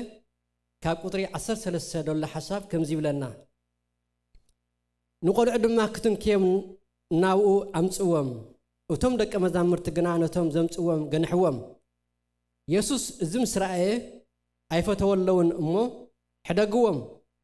قال عنا بيمصو من قصة أملاخ نزم كم زياتهم زبال يامو أيتخلقوم من قصة أملاخ كم قلع خوينو زي تقبلها كتو كم زياتوا بحق بلكم على اللخو ولهم حقيفو إدو أمبيرو بارخهم يبلنا نجزي أبي هركال حقيفنا إدنا أمبيرنا نأملاخ علفنا كن بارخهم هناك يا أبير مسكن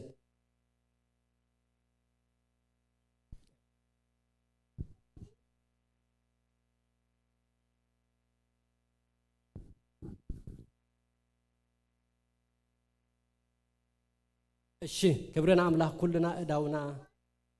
نابو مال علنا كبرنا قويتا يكون نأملاخ حلفنا كنفومينا يا أبير مسكن هاللويا يا أبير زمن هيوتهم يا أبير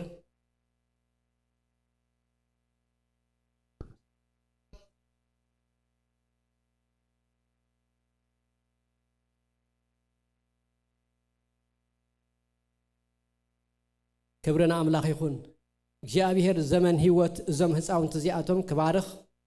ካብ ክፉእ ዘበለ ኩሉ ድማ እግዚአብሔር ክስውር እግዚአብሔር መስከን እቲ ሕያወቲ ኢድ ኣምላኽ ከምቲ ክንብሎ ፀናሕና ምስኦም ክትከውን ኣብ ህፃንነቶም ኣብ ምዕባዮም ኣብ ኩሉ ነገሮም እግዚአብሔር ምስኦም ክኸውን ምዘም ህፃውንቲ እዚኣቶም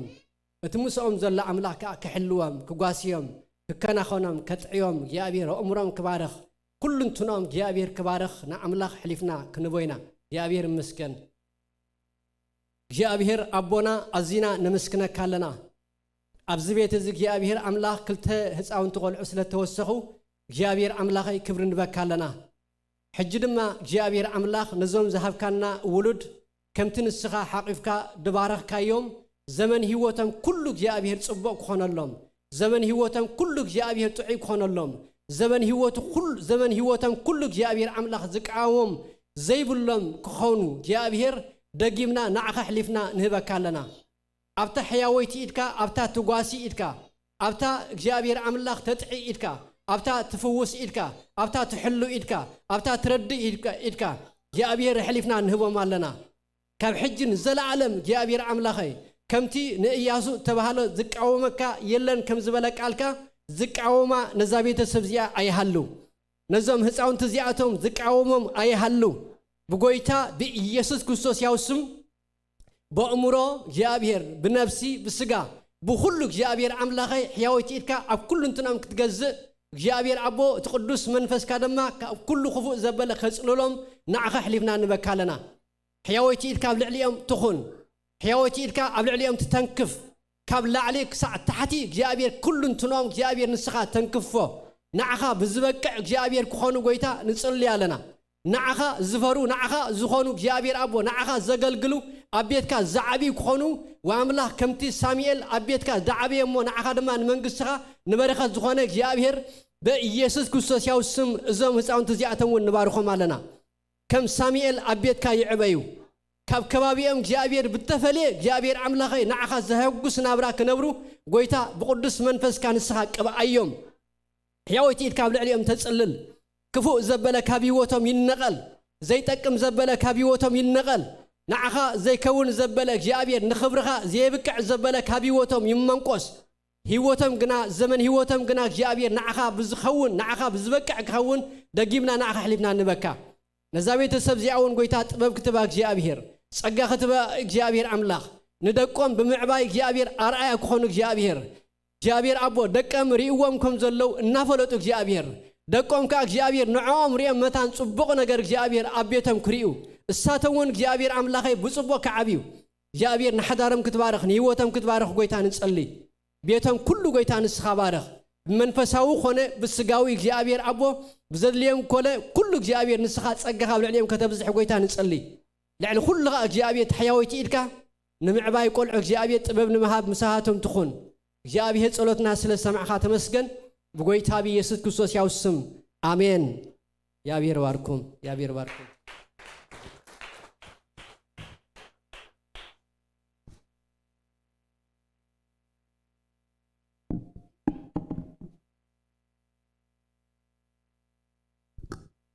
ክብርና አምላኽ ይኹን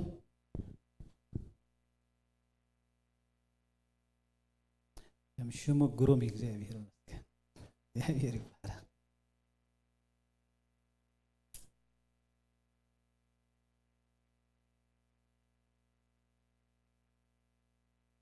ክብርና አምላኽ ይኹን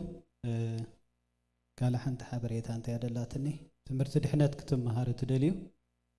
ፓስተር ቴዲ ንጎ ካብ ሰዓት 9 ፈረቓን ትምህርቲ ድሕነት ጀሚሩሎሞ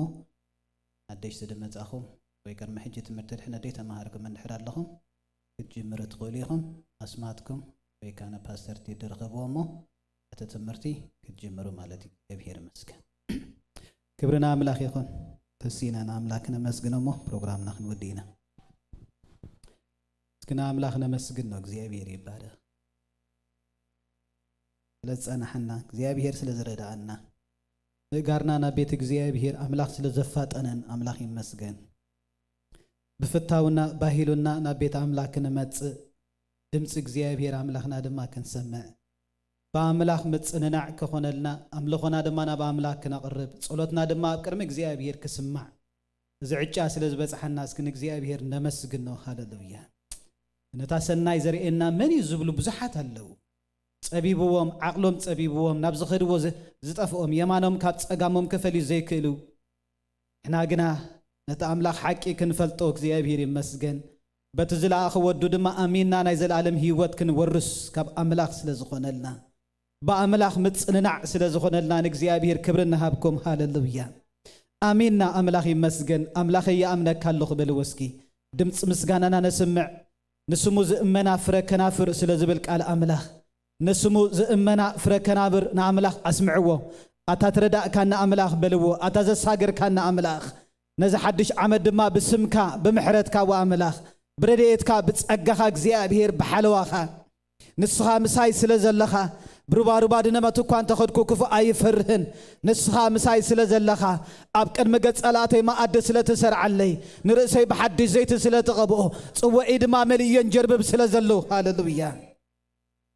أمسجن وجزيابير يبارك قالكم يسمع بكر ما ملاخ دمتكم يسمع هاللويا أب سماينا مدرن ملو سلطانات كازخونا قويتانا مسجنا كالونا كابزل عالم نزل عالم وجزيابير نسخة أملاخ يخمو نخلو دما نسخة فتر كاي وجزيابير كبرن هبك كالونا أبو بنجر كله جزيابير أملاخ حياونت كاسل زي تفلينا نمسجنا كالونا مسنا سلزلخا جزيابير أبو تمسجن أي بحيلنان أي بخيلتنان بأخاقنا تسعرنا እግዚአብሔር بهيوت علنا مو كبرنه بكالونا እግዚአብሔር أبحيا ونت كان أمن علونا والعل እግዚአብሔር أبو هيوت زلالم سلزرخبنا نمسقنا كالونا እግዚአብሔር وشتنا بأخا سلز عرفنا مسقنا كالونا እግዚአብሔር نغطري بأخا سلز زللنا ينمسقنا كالونا እግዚአብሔር نتسأل مات بأخا سلز حلفنا ينمسقنا كالونا ياو يخمونا مسكنا كالونا እግዚአብሔር برتو عملاخ يخمونا مسكنا كالونا እግዚአብሔር كما خازبل يلا نمونا مسكنا كالونا وعملاخ سمكا يبارخ وأملاخ سمكا يبارخ وأملاخ سمكا يبارخ وأملاخ سمكا يبارخ وأملاخ سمكا يبارخ وأملاخ سمكا يبارخ هاللويا እግዚአብሔር አቦናን አምላኽና ነመስግነካ አሎና ኣብ ጸግዕኻ መጽለል ስለዝረኸብና ተመስገን በኣኻ ስለዝተሓረና ተመስገን ወኣምላኽ ክብርን ህበካ አሎና ጎይታ ጅድማ ንጽልይ አሎና አቦ ኣብ ኣባይቶም ኮይኖም እግዚአብሔር አምላኼ በብዙሕ ነገር ዝጭነቁ ደቅኻ ወአምላኽ ንጽልይ አሎና ኢድካ ናብ ኣባይቶም ትእተው ንብል አሎና መንፈስ እግዚአብሔር ናብ ኣባይቶም እተው ንብል አሎና መንፈስ እግዚአብሔር ናብ ሓዳሮም ዘንብ ንብል አሎና መንፈስ እግዚአብሔር ናብ ጥዕኖም ምጻእ ንብል አሎና መንፈስ እግዚአብሔር ናብ ትሕዝቶኦም ምጻእ ንብል አሎና መንፈስ እግዚአብሔር ናብ ሓይሎም ምጻእ ንብል አሎና መንፈስ እግዚአብሔር ናብ ተስፋኦም ተገለጽ ንብል አሎና ደቅኻ ይተንሱ እግዚአብሔር አምላኼ ደቅኻ ይበርትዑ ንብል አሎና እግዚአብሔር ሰላም ደቅኻ ይብዛሕ ንብል አሎና እግዚአብሔር ህዝብኻ ይቕናዕ ንብል አሎና እግዚአብሔር ፈውሲ ክኸውን በኢየሱስ ክርስቶስ ያው ስም ጸለኹ በኢየሱስ ክርስቶስ ያው ስም ፈውሲ ይኹን ንብል ኣለኹ ፈውስን ጥዕናን ይኹን ንብል ኣለኹ እግዚአብሔር ጭንቀት ደበለ ኩሉ ይሰበር ንብል ኣለኹ ጸበባ ዘበለ ይሰበር ንብል ኣለኹ አርዑ ደበለ ይሰበር ንብል ኣለኹ በኢየሱስ ክርስቶስ ያው ስም ፈውሲ ይኹን ንብል ኣለኹ حمام ينقل بالله حمام ناي فيروس ينقل بالله ينقل بيسوس كريستوس ياوسم ينقل بيسوس كريستوس ياوسم ينقل بيسوس كريستوس ياوسم ينقل بيسوس كريستوس ياوسم ينقل بيسوس كريستوس ياوسم ينقل كاب قدسان كا غويتا ينقل كاب لعل حزبها غويتا بقصريكم زحاوكم صحفي مو نمسغنك كالونا ሳላ ደም ትገንሽል ጽሕፊ መደመስግነካ አሎና በጎይታ በኢየሱስ ክርስቶስ ያውስም ካቤት እግዚአብሔር ንቅዱሳን ካንባርኾም አሎና ንህዝብኻ ንባርኾለን እግዚአብሔር አቦ በነገር ኩሉ ዓቢ አምላኽ ይኻ መደመስግነካ አሎና ስለዚ ሓለኻና ተመስገን ምሳና ስለዘለኻ ተመስገን ቀቅድሜና ስለዝወፀኻ ነመስግነካ አሎና ካባና ስለዘይተፈለኻ ጎይታ ነመስግነካ አሎና ወእግዚአብሔር ውሽጥና በአኻ ይሕጎሳለሁ وأملاخ لبنا بأخا يحقوس الله እግዚአብሔር ተስፋ በአኻ ጌርናይና ሞ ወአምላኽ ነመስግነካ አሎና ወእግዚአብሔር ነፍሰይን እግዚአብሔር ተዕቢዮ ከም ተባህለ ወአምላኽ ንባርከካ አሎና ጎይታ ክብር ስምካ ይባረኽ ሕያው ኢኻ ንብል አሎና አቦ ሕያው ኢኻ እግዚአብሔር አምላኽና ብሩኽ እግዚአብሔር አቦ በነገር ኩሉ ተመስገን በረኸት ካብ ልዕል ህዝብኻ ስለዘሎ ክብር ለተዓብ ስምካ ይኹን እግዚአብሔር ይባርኽኩም እግዚአብሔር ገጹ ይምለሰልኩም እግዚአብሔር ሰላሙ ይሃብኩም እግዚአብሔር ትሕዝቶኩም ዘበለ ይባርኽ እግዚአብሔር ጥዕናኩም ዘበለ ይባርኽ እግዚአብሔር መንገድኩም ዘበለ ይመድምድ በመጎስ አምላኽ በርትዑ በጸጋ አምላኽ ኃይሉ በመንፈስ እግዚአብሔር ተጸናንዑ በኢየሱስ ክርስቶስ ያውስም ብሩኻት ይኹም በኢየሱስ ክርስቶስ ያውስም አሜን ጎይታ ይባርክኩም